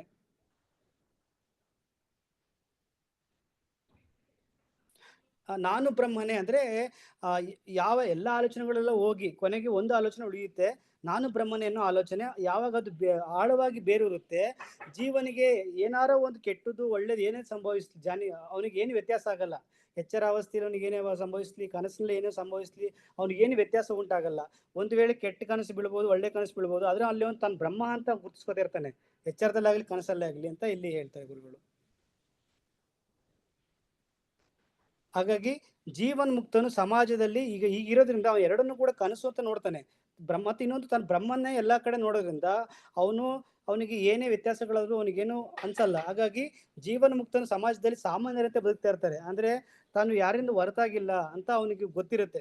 ಎಲ್ಲ ಕಡೆ ನಾನೇ ಇರೋದು, ಬ್ರಹ್ಮನ್ನೇ ಎಲ್ಲ ಕಡೆ ಇರೋದ್ರಿಂದ ಅವನು ಎಲ್ಲೂ ಗುರುತಿಸ್ಕೊಳಕ್ ಹೋಗಲ್ಲ, ಸಪರೇಟ್ ಐಡೆಂಟಿಟಿ ಮಾಡ್ಕೊಳಕ್ ಹೋಗೋದಿಲ್ಲ. ಸಾಮಾನ್ಯವಾಗಿ ಏನು ಅವನಿಗೆ ವಾಸನಾಭ್ಯಾಸದಿಂದ ಏನೆಲ್ಲ ಅವನಿಗೆ ಬಂದಿದೆ ಅದನ್ನೇ ಅವನು ಜೀವನ ವೃತ್ತಿಯನ್ನು ಮಾಡ್ತಾ ಇರ್ತಾನೆ. ಹಾಗಾಗಿ ಜೀವನ್ ಮುಕ್ತ ಅನ್ನೋದು ವೇಷಭೂಷಣಗಳನ್ನ ನೋಡಿ ಇವನು ಜೀವನ್ ಮುಕ್ತ ಅಂತ ಹೇಳಕ್ ಸಾಧ್ಯ ಇಲ್ಲ. ಹಾಗಾಗಿ ಮತ್ತಿನ್ನೊಂದು ಜೀವನ್ ಮುಕ್ತನ ಕೂಡ ತಾನು ಜೀವನ್ ಮುಕ್ತ ಅಂತ ತಾನು ಗುರುತಿಸ್ಕೊಳ್ಳೋಕ್ಕೂ ಕೂಡ ಅವನು ಇಷ್ಟಪಡೋದಿಲ್ಲ. ಯಾಕಂದ್ರೆ ಜೀವನ ಮುಕ್ತನ ದೃಷ್ಟಿಕೋನದಲ್ಲಿ ಎಲ್ಲರೂ ಜೀವನ ಮುಕ್ತಾನೆ. ಹಾಗಾಗಿ ಯಾರು ಜೀವನ್ ಮುಕ್ತನಾಗಿದ್ದಾನೆ ಅವನಿಗೆ ದೇಹದ ಅಗತ್ಯ ಇಲ್ಲ. ಅವನ್ ಜೀವಂತ ಇರೋವರೆಗೂ ಕೂಡ ಒಂದು ಎಕ್ಸಾಂಪಲ್ ಇದೆ. ಯಾಕೆ ಕಾಯಿಲೆಗಳು ಬರುತ್ತೆ ಜ್ಞಾನಿಗೆ, ಅವನು ಜ್ಞಾನಿ ಇಲ್ವಾ ಅಂತ ಬಂದಾಗ ಅವನ್ ಸತ್ಸಂಗದಲ್ಲಿ ಬರೋ ಕೆಲವರು ತಮ್ಮ ಎಲ್ಲಾ ದುಃಖಗಳನ್ನ ಹೇಳ್ಕೊತಾರೆ, ಕೆಲವು ದೇಹದ ಒಂದು ಸಮಸ್ಯೆಗಳನ್ನ ಹೇಳ್ಕೊತಾರೆ. ಅದು ಕೆಲವು ಸಲ ತಾವು ತಗೋತಾರೆ, ಕೆಲವು ಜ್ಞಾನಿಗಳನ್ನ ಸ್ವೀಕಾರ ಮಾಡ್ತಾರೆ. ಆ ಸ್ವೀಕಾರ ಮಾಡ್ಕೊಂಡಾಗ ಕೆಲವು ಜ್ಞಾನಿಗಳಿಗೆ ಆ ಕಾಯಿಲೆಗಳು ಬಂದಿರೋದುಂಟು. ಅವ್ನು ದೇವರಲ್ಲ, ಅವ್ರಿಗೆ ಯಾಕೆ ಬಂತು ಕಾಯಿಲೆ ಅಂದ್ರೆ ಅದೊಂದು ವಾಸನೆ ಕೂಡ ಇರ್ಬೋದು, ಮತ್ತು ತನ್ನ ಭಕ್ತರ ಒಂದು ಭಾವನೆ ತಾನು ಕೂಡ ತಗೊಂಡಿರ್ತಾನೆ, ಸ್ವೀಕಾರ ಮಾಡಿರ್ತಾನೆ. ಹಾಗಾಗಿ ಅವನ ದೇಹ ಕೂಡ ನರಳ್ತಾ ಇರುತ್ತೆ ಅಂತ ಇಲ್ಲಿ ಹೇಳ್ತಾರೆ. ಹಾಗಾಗಿ ಹೆಂಗಸು ಹೇಗೆ ಮೊದಲು ನಾನು ಈಗ ಗೃಹಿಣಿ, ತಾಯಿ, ಹೆಂಡತಿ ಅಂತ ಏನೇನೆಲ್ಲ ಐಡೆಂಟಿಟಿ ತಾನು ಕೆಲಸ ಮಾಡ್ತಾ ಇದ್ಲು, ಅದೇ ಐಡೆಂಟಿಟಿ ಮುಂದುವರಿಯುತ್ತೆ. ಆದ್ರೆ ಇಲ್ಲಿ ತಾನು ಬ್ರಹ್ಮನ ಐಡೆಂಟಿಟಿಲಿ ಅದೇ ಸಾಂಬಾರು, ಅದೇ ಅನ್ನ, ಅದೇ ತಟ್ಟೆ, ಅದೇ ಎಲ್ಲ ವ್ಯವಹಾರ ಎಲ್ಲ ಅದೇನೆ. ಆದ್ರೆ ತನ್ನ ದೃಷ್ಟಿಕೋನ ಮಾತ್ರ ತಾನು ಬ್ರಹ್ಮನನ್ನೋ ದೃಷ್ಟಿಕೋನದಲ್ಲಿ ಅವಳು ಅದೇ ಸಂಸಾರವನ್ನ ಮುಂದುವರಿಸ್ತಾಳೆ. ಅವಳಿಗೂ ಕೂಡ ಏನು ವ್ಯತ್ಯಾಸ ಆಗೋದಿಲ್ಲ ಅಂತ ಇಲ್ಲಿ ಗುರುಗಳು ಹೇಳ್ತಾರೆ. ಹಾಗಾಗಿ ಪ್ರಪಂಚದಲ್ಲಿ ಜ್ಞಾನಿಗಳ ಸಂಖ್ಯೆ ಅನಂತವಾಗಿದೆ ಅಂತ ಗುರುಗಳು ಹೇಳ್ತಾರೆ. ಅನಂತ ಅಂದ್ರೆ ಎಲ್ಲರೂ ಜ್ಞಾನಿಗಳೇ. ಆದ್ರೆ ನಮಗೆ ಎಲ್ಲರೂ ಜ್ಞಾನಿಗಳೇ, ಆದ್ರೆ ಜ್ಞಾನ ಹೇಳುವಂಥವ್ರು ಒಬ್ಬರು ನಮ್ಗೆ ಬೇಕು, ಅವ್ರು ಸಿಗೋದು ವಿಶೇಷ ನಮಗೆ. ಎಲ್ಲಾ ಜ್ಞಾನಿಗಳ ಹತ್ರ ಹೋದ್ರೆ ಅವರೆಲ್ಲ ಅಜ್ಞಾನದ ಬಗ್ಗೆನೇ ಮಾತಾಡ್ತಾರೆ, ಆದ್ರೆ ನಮಗೆ ಜ್ಞಾನದ ಬಗ್ಗೆ ಹೇಳೋದು ಸಿಗೋವಂಥವ್ರು ತುಂಬಾ ಕಡಿಮೆ. ಆ ಸಿಕ್ಕೋರು ವಿಶೇಷ, ಅಂಥವ್ರನ್ನ ಇಟ್ಕೋಬೇಕು. ಅಂಥವ್ರು ಸತ್ಸಂಗ ಮಾಡಿದಾಗ ನಮಗೆ ತುಂಬಾ ಸಹಾಯ ಆಗುತ್ತೆ ಮುಕ್ತರಾಗೋದಕ್ಕೆ. ಹಾಗಾಗಿ ಈ ಎಲ್ಲ ಒಂದು ರೂಟೀನ್ ಎಲ್ಲ ಏನಿದೆ, ಅಜ್ಞಾನವನ್ನು ಗುರುತಿಸ್ಬೋದು, ಜ್ಞಾನವನ್ನು ಗುರ್ಸೋಕ್ಕಾಗೋದಿಲ್ಲ. ಜ್ಞಾನಿಯು ತಾನು ವಿಶೇಷವಾಗಿ ಏನು ಹೇಳ್ಕೊಳ್ಳಲ್ಲ, ತಮ್ಮದೇ ಆದ ಶ್ರೇಷ್ಠತೆ ಮತ್ತು ಇದ್ರ ಬಗ್ಗೆ ಅವನು ಜ್ಞಾನಿ ಯಾವ್ದ್ರ ಬಗ್ಗೆ ಅವ್ನು ಹೇಳ್ಕೊಳ್ಳಲ್ಲ.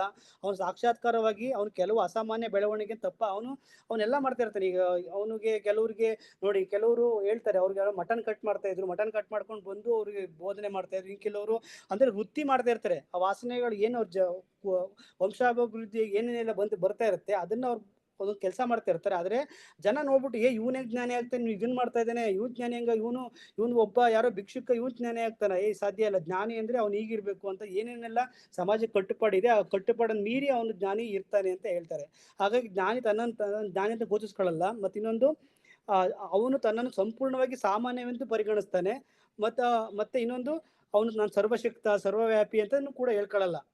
ಅವನು ಈ ರೀತಿ ಜ್ಞಾನಿ ಆದವನು ಐಡೆಂಟಿಟಿಗೆ ಸಿಗೋದಿಲ್ಲ ಅಂತ ಹೇಳ್ತಾರೆ ಗುರುಗಳು. ನೆಕ್ಸ್ಟ್, ಆತ್ಮಸಾಕ್ಷಾತ್ಕಾರ ಹೊಂದಿದ ಜ್ಞಾನಿಯ ದೃಷ್ಟಿಯಲ್ಲಿ ಸಮಾಜದ ಪ್ರತಿಯೊಬ್ಬರು ಜ್ಞಾನಿಗೆ ಕಾಣುವರು. ಅಹಂಕಾರವನ್ನು ಗುರುತಿಸುವ ಹಾಗೆ ಅಜ್ಞಾನಿಗಳ ದೃಷ್ಟಿಯಲ್ಲಿ ಎಲ್ಲೆಲ್ಲೂ ಅಜ್ಞಾನಿಗಳೇ ಕಾಣಿಸ್ತಾರೆ ಅನ್ನೋಗೆ, ಕಳ್ಳನ ದೃಷ್ಟಿಯಲ್ಲಿ ಎಲ್ಲೆಲ್ಲೂ ಕಳ್ಳರೇ ಕಾಣುವ ಹಾಗೆ, ಯಾರೋ ಒಬ್ಬ ಮನುಷ್ಯ ಹೊರಟಾಗ ಪ್ರಪಂಚಿಕ ಜೀವನದಲ್ಲಿ ತನ್ನನ್ನೇ ನೋಡ್ತಾ ಇರ್ತಾನೆ ಎಲ್ಲ ಕಡೆ. ವ್ಯವಹಾರದಲ್ಲಿ ಹೋಗಿರೋನಿಗೆ ಅವನ ವ್ಯವಹಾರದಲ್ಲಿ ಯಾರೊಬ್ಬ ಸಹಾಯ ಬೇಕಾಗುತ್ತೆ. ಆ ರೀತಿ ಅಜ್ಞಾನಿಗಳನ್ನ ಗುರುತಿಸ್ತಾ ಇರ್ತಾರೆ. ಆದ್ರೆ ಜ್ಞಾನಿ ಆದವನು ಪ್ರತಿಯೊಬ್ಬರಲ್ಲೂ ಕೂಡ ಜ್ಞಾನಿಯನ್ನೇ ಕಾಣ್ತಾರೆ. ಆದ್ರೆ ಅಹಂಕಾರ ಏನ್ ಮಾಡುತ್ತೆ, ನಮಗೆ ಅಜ್ಞಾನಿಗಳ ದೃಷ್ಟಿಕೋನದಲ್ಲಿ ವ್ಯವಹಾರಕ್ಕೆ ಬೇಕಲ್ವಾ, ಆ ವ್ಯವಹಾರದ ದೃಷ್ಟಿಕೋನದಲ್ಲಿ ದೇಹ ಮನಸ್ಸು ಬುದ್ಧಿ ಅಂತ ಹೇಳಿ ನಾವು ಜನಗಳನ್ನ ಡಿಫ್ರೆನ್ಶಿಯೇಟ್ ಮಾಡ್ತೀವಿ. ನಮಗೆ ಜ್ಞಾನಿಗಳು ಬೇಕಾಗಿಲ್ಲ ಸಮಾಜಕ್ಕೆ, ಅಂದ್ರೆ ವ್ಯವಹಾರಕ್ಕೆ. ಹಾಗಾಗಿ ನಾವು ಅಜ್ಞಾನಿಗಳನ್ನ ಇಟ್ಕೊಂಡು ಮೀನ್ಸ್ ಆ ದೃಷ್ಟಿಕೋನದಲ್ಲಿ ಅಹಂಕಾರ, ಇವನು ಬೇಕು ಇವನು ಬೇಡ, ಇವನಿಗೆ ಕೆಲಸ ಗೊತ್ತು ಇವನಿಗೆ ಕೆಲಸ ಗೊತ್ತಿಲ್ಲ, ಇವನು ಹೀಗೆ ಇವನು ಹಾಗೆ ಅಂತ ಅಹಂಕಾರ ತನ್ನ ಕೆಲಸ ಮಾಡಿಸ್ಕೊಳ್ಳೋಕೆ ಆ ಅಜ್ಞಾನಿಗಳನ್ನ ಗುರುತಿಸ್ತಾ ಇರುತ್ತೆ ಯಾವಾಗಲೂ ಕೂಡ ಸಮಾಜದಲ್ಲಿ. ಹಾಗಾಗಿ ಇಲ್ಲಿ ಹೇಳ್ತಾರೆ ರಮಣ ಮಹರ್ಷಿಗಳು, ಮೇಲೆ ಸ್ಲೈಡು, ಒಬ್ಬ ವ್ಯಕ್ತಿಯು ಜ್ಞಾನಿಯ ದೃಷ್ಟಿಕೋನವನ್ನು ಪಡೆದಾಗ ಆ ಕ್ಷಣದಲ್ಲಿ ಎಲ್ಲವೂ ಬ್ರಹ್ಮದಿಂದ ತುಂಬಿದೆ ಎಂದು ತೋರುತ್ತದೆ. ಹಾಗಿರುವಾಗ ನಾನು ಮಾಡುತ್ತಿದ್ದೇನೆ ಎಂಬ ಭಾವನೆಯಲ್ಲಿ ಜಾಗ ಎಲ್ಲಿದೆ ಅಂತ ಹೇಳ್ತಾರೆ. ಮತ್ತಿನ್ನೊಂದು, ಜ್ಞಾನಿಯು ಆಲೋಚನೆಗಳಿಗೆ ತೊಡಗುವುದು ಎಷ್ಟು ಕಷ್ಟವೋ, ಅಜ್ಞಾನಿಯು ಆಲೋಚನೆಯಿಂದ ಮುಕ್ತ ಆಗೋದು ಅಷ್ಟೇ ಕಷ್ಟ. ಜ್ಞಾನಿಗೆ ಆಲೋಚನೆ ಜೊತೆ ಲಿಂಕ್ ಮಾಡ್ಕೊಳಕ್ಕೆ ಆಗಲ್ಲ, ಅವನು ಯಾವತ್ತೂ ಕೂಡ ಅವನು ಮುಕ್ತನೇ. ಆದ್ರೆ ಆಲೋಚನೆ ಇಲ್ಲದೆ ಬದುಕಕ್ಕೆ ಅಜ್ಞಾನಿಗೆ ಸಾಧ್ಯನೇ ಆಗೋದಿಲ್ಲ ಜೀವಿತಾವಧಿಯಲ್ಲಿ ಅಂತ ಹೇಳ್ತಾರೆ. ಹಾಗಾಗಿ ಬುದ್ಧನ್ ಕೇಳ್ತಾರೆ, ನೀವು ಇಷ್ಟೆಲ್ಲ ಜ್ಞಾನ, ಇವಾಗ ನೀವು ಬೋಧಿ ವೃಕ್ಷದಿಂದ ನೀವು ಜ್ಞಾನೋದಯ ಆದಾಗ ನಿಮಗೆ ಫಸ್ಟ್ ಟೈಮ್ ನಿಮಗೆ ಏನು ಅನಿಸ್ತು, ಆ ಫಸ್ಟ್ ಎಕ್ಸ್ಪೀರಿಯನ್ಸ್ ಹೇಗಿತ್ತು ಅಂತ ಕೇಳಿದಾಗ, ನನ್ನ ಎಕ್ಸ್ಪೀರಿಯನ್ಸು ನನಗೆ ಏನಿತ್ತು ಅಂತ ಅಂದ್ರೆ, ನಾನೊಬ್ಬನೇ ಬುದ್ಧ ಅಲ್ಲ, ನನಗೆಲ್ಲರೂ ಕೂಡ ಬುದ್ಧರಾಗಿ ಕಂಡ್ರು ಅಂತ ಅವ್ರು ಹೇಳ್ತಾರೆ. ಎಲ್ಲರೂ ಬುದ್ಧರಾಗಿ ಕಂಡ್ರು, ಹಂಗಾದ್ರೆ ನಾವೆಲ್ಲ ಮೆಡಿಟೇಷನ್ ಮಾಡೋ ಅವಶ್ಯಕತೆ ಇಲ್ಲ, ಏನು ಮಾಡೋ ಅವಶ್ಯಕತೆ ಇಲ್ವಾ? ಹಂಗಾರೆ ನೀವೇನು ಪಾಠ ಮಾಡ್ತಿದ್ರ ಅದರ ಅವಶ್ಯಕತೆ ಏನು? ಅಂದ್ರೆ ಎಲ್ಲರೂ ಬುದ್ಧರಾದ್ಮೇಲೆ ನೀವೊಬ್ಬರೇ ಜ್ಞಾನೋದಯ ಪಡ್ಕೊಡೋದ್ರಲ್ಲಿ ಏನು ವ್ಯತ್ಯಾಸ ಇದೆ ಅಂತೆಲ್ಲ ಕೇಳಿದಾಗ ಅವ್ರು ಹೇಳ್ತಾರೆ, ನಾನು ಎಚ್ಚೆತ್ತುಕೊಂಡಿರೋ ಬುದ್ಧ, ಅವನು ನಿದ್ದೆ ಮಾಡ್ತಿರೋ ಬುದ್ಧ ಅಂತ. ಅಂದ್ರೆ ಎಕ್ಸಾಂಪಲ್, ನಾವು ಒಂದು ಅರ್ಥಕ್ವೈಕ್ ಆಗ್ತಾ ಇರುತ್ತೆ, ಕೆಲವರು ನಮ್ಮ ಮನೆಯಲ್ಲೇ ಗಾರ್ಡನ್ ಇದ್ರೆ ಮಲಗ್ಬಿಟ್ಟಿರ್ತಾರೆ, ಕೆಲವರು ಎಚ್ಚರಿಕೆ ಆಗ್ಬಿಡುತ್ತೆ, ಕೆಲವರು ಎಬ್ಬರಿಸ್ತಾರೆ, ರೀ ಎದ್ದೇಳ್ರಿ ಯಾಕೋ ಮನೆ ಅಳ್ಳಾಡ್ತಾ ಇದೆ ಬಂತ ಒಬ್ರು ಹೇಳ್ಕೊಂಡೋಗಿ ಆಚೆ ಕೂರಿಸ್ತಾರೆ. ಹಾಗೆ ಕೆಲವ್ರು ಮಾತ್ರ ಗೊತ್ತಾಗ್ತಾ ಇದೆ. ಆದ್ರೆ ಅದು ಆ ಅನುಭವ ಕೆಲವ್ರಿಗೆ ಆದಾಗ ಒಬ್ರು ಎಬ್ಬರಿಸ್ಬೇಕಾಗತ್ತೆ. ಗಾರ್ಡನ್ ನಿದ್ದೆಯಲ್ಲಿ ಇರೋರಿಗೆ ಆ ಗಾರ್ಡನ್ ನಿದ್ದೆಯಲ್ಲಿ ಎಬ್ಬರಿಸುವಂತ ಪ್ರಕ್ರಿಯೆ ನಾನು ಇಲ್ಲಿ ಮಾಡ್ತಾ ಇದ್ದೀನಿ ಅಂತ ಬುದ್ಧ ಹೇಳ್ತಾರೆ. ಹಾಗಾಗಿ ಗುರುಗಳು ನಮಗೆ ಏನೆಲ್ಲ ಪಾಠ ಮಾಡ್ತಾರೆ, ಆ ಪಾಠ ಎಲ್ಲ ನಮಗೆ ಕಾನ್ಶಿಯಸ್ ಮೈಂಡ್, ಅಂದ್ರೆ ಎಚ್ಚರಾವಸ್ಥೆಯಲ್ಲಿ ಕಾನ್ಶಿಯಸ್ ಮೈಂಡ್ ನಾವು ತಗೋತೀವಿ, ಶ್ರವಣ ಮಾಡ್ತೀವಿ, ಮನನ ಮಾಡ್ತೀವಿ. ನಂತರ ಆ ಗುರುವಾಕ್ಯವನ್ನೇನಿದೆ ಅದನ್ನ ನಮ್ಮ ಸಬ್ ಕಾನ್ಶಿಯಸ್ ಲೆವೆಲ್ ಇಂದ ಅನ್ಕಾನ್ಶಿಯಸ್ ಮಟ್ಟಿಗೆ ಇಳಿಸ್ತೀವಿ. ಅಂದ್ರೆ ನಾವು ಒಂದು ಕಂಪ್ನಿ ಕೆಲ್ಸಕ್ಕೆ ಹೋಗ್ತೀವಿ, ಕೆಲ್ಸಕ್ಕೆ ಹೋದಾಗ ನಾವು ಒಂದಷ್ಟು ಕೆಲಸ ಮಾಡಿದಾಗ ನಮ್ಮ ಓನರು ಒಂದು ಸಂಬಳ ಕೊಡ್ತಾನೆ, ಅದು ತಗೊಂಡ್ಬಂದು ಸೇಫ್ ಆಗಿ ಒಂದು ಬ್ಯಾಂಕಲ್ಲಿ ಅಕೌಂಟಿಗೆ ಇಟ್ಬಿಡ್ತೀವಿ ನಾವು. ಅಂದ್ರೆ ಗುರು ಏನ್ ಕೊಡ್ತಾನೆ ಅದನ್ನ ಸೇಫ್ ಜಾಗಕ್ಕೆ ನಾವು ರವಾನಿಸ್ಬೇಕು. ಈ ಕಾನ್ಶಿಯಸ್ ಮೈಂಡ್ ಅಲ್ಲಿ ಇರಲ್ಲ ಅದು ಯಾವಾಗಲೂ ಕೂಡ. ಅದನ್ನ ಸೇಫ್ ಜಾಗಕ್ಕೆ, ಅಂದ್ರೆ ಸೇಫೆಸ್ಟ್ ಪ್ಲೇಸ್ಗೆ ಅದನ್ನ ರವಾನಿಸ್ತಿದ್ದಾಗ ಅದಕ್ಕೆ ಮತ್ತೆ ನಾವು ಬಗ್ಗೆ ಯೋಚನೆ ಮಾಡೋ ಅವಶ್ಯಕತೆ ಇರಲ್ಲ, ಮತ್ತೆ ನಾವು ತರೋ ಪ್ರಕ್ರಿಯೆ ಮಾಡ್ಬೋದು. ಅಂದ್ರೆ ನಾವು ಒಂದು ಬೇರೆ ಊರಿಗೆ ಹೋಗ್ತೀವಿ, ನಮಗೆ ಒಂಥರ ಲಗೇಜ್ ಇರುತ್ತೆ ನಮ್ಮ ಹತ್ರ, ಲಗೇಜ್ನ ನಾವು ಒಂದು ಲಾಡ್ಜ್ ಮಾಡಿ ಅದಕ್ಕೊಂದು ಬೀಗ ಹಾಕಿ ಒಳಗಡೆ ಇಟ್ಟು ಬೀಗ ಹಾಕಿ ಆಚೆ ಕಡೆ ಬಂದ್ರೆ ಆ ಊರ್ನ ಎಕ್ಸ್ಪೀರಿಯನ್ಸ್ ಮಾಡ್ಬೋದು. ಅದೇ ಬ್ಯಾಗ್ನ ನಾವು ಬಸ್ ಸ್ಟ್ಯಾಂಡಲ್ಲಿ ಇಟ್ಟರೆ ನಾವು ಊರ್ನ ಎಕ್ಸ್ಪೀರಿಯನ್ಸ್ ಮಾಡೋಕ್ಕಾಗಲ್ಲ. ಅಯ್ಯೋ ನನ್ನ ಬ್ಯಾಗ್ ಅಲ್ಲಿದೆ ಏನಾಯ್ತು, ಅಯ್ಯೋ ನನ್ನ ಬ್ಯಾಗ್ ಅಲ್ಲಿದೆ ಏನಾಯ್ತು ಅಂತ ಅದೇ ಗಮನ ಬ್ಯಾಗ್ ಕಡೆ ಗಮನ ಹೋಗ್ತಿರ್ತ ಹೊರತು ಅವ್ರನ್ನ ಎಕ್ಸ್ಪೀರಿಯನ್ಸ್ ಮಾಡಕ್ ನಮ್ಗೆ ಆಗಲ್ಲ. ಹಾಗಾಗಿ ನಾವು ನಮ್ಮ ಏನಿದೆ ನಮ್ಮ ದುಃಖ ದುಮ್ಮನಾಟ ದೇಹ ಮನಸ್ಸು ಬುದ್ಧಿ ಭಾವ ಎಲ್ಲ ಏನಿದೆ ಅದನ್ನೆಲ್ಲ ಒಂದು ಕಡೆ ಸ್ಟೋರ್ ಮಾಡಿ ಅದನ್ನು ಇಟ್ಟು ಆಟೋಮೆಟಿಕಲಿ ನಾವು ಸಮಾಜದಲ್ಲಿ ನಾವು ಎಂಜಾಯ್ ಮಾಡ್ಬೋದು. ಅಂದ್ರೆ ನಾವು ಎಂಟರ್ಟೈನ್ಮೆಂಟ್ ಪರ್ಪಸ್ಫುಲಿ ನಾವು ಎಲ್ಲ ಕಷ್ಟ ಸುಖಗಳನ್ನ ಸ್ವೀಕರಿಸ್ಬೋದು. ಯಾಕಂದ್ರೆ ನಮ್ಮ ಸೇಫ್ ಝೋನ್ ಒಂದ್ ಕಡೆ ಇದೆ, ನಾವೇನ್ ಸಂಪಾದನೆ ಮಾಡಿದೀವಿ ಅದೆಲ್ಲ ಒಂದ್ ಕಡೆ ಇದೆ ಅಂತ ಗೊತ್ತಾದ್ಮೇಲೆ ನಾವ್ ಇಲ್ಲೇನು ವ್ಯವಹಾರ ಮಾಡ್ತಾ ಇದ್ರು ನಾವೇನ್ ಕಳ್ಕೊಂಡ್ವಿ ಅಂತ ಅನ್ಸಲ್ಲ, ಏನ್ ಪಡ್ಕೊಂಡ್ವಿ ಅಂತ ಕೂಡ ಅನ್ಸೋದಿಲ್ಲ. ಹಾಗಾಗಿ ಗುರುವಿನ ಪಾದವನ್ನು ಯಾರು ಗಟ್ಟಿಯಾಗಿ ಅಂದ್ರೆ ಅವ್ರು ಹೇಳೋ ವಾಕ್ಯಗಳನ್ನ ಯಾರು ಗಟ್ಟಿಯಾಗಿ ಅಂಟ್ಕೋತಾರೆ ಅವರಿಗೆ ಶುದ್ಧ ಜ್ಞಾನದ ಜ್ವಾಲೆ ಪ್ರಕಟ ಆಗುತ್ತೆ. ಅಂಥವನಿಗೆ ಗುರು ಭಕ್ತಿಯಿಂದ ಪಡೆದ ಅನುಗ್ರಹದಿಂದ ಅವರ ಮನಸ್ಸು ಸ್ಪಷ್ಟವಾಗುತ್ತದೆ ಮತ್ತು ಅವರು ನಿಜವಾದ ಜ್ಞಾನ ಸಾಧಿಸುತ್ತಾರೆ ಅಂತ ಹೇಳ್ತಾರೆ.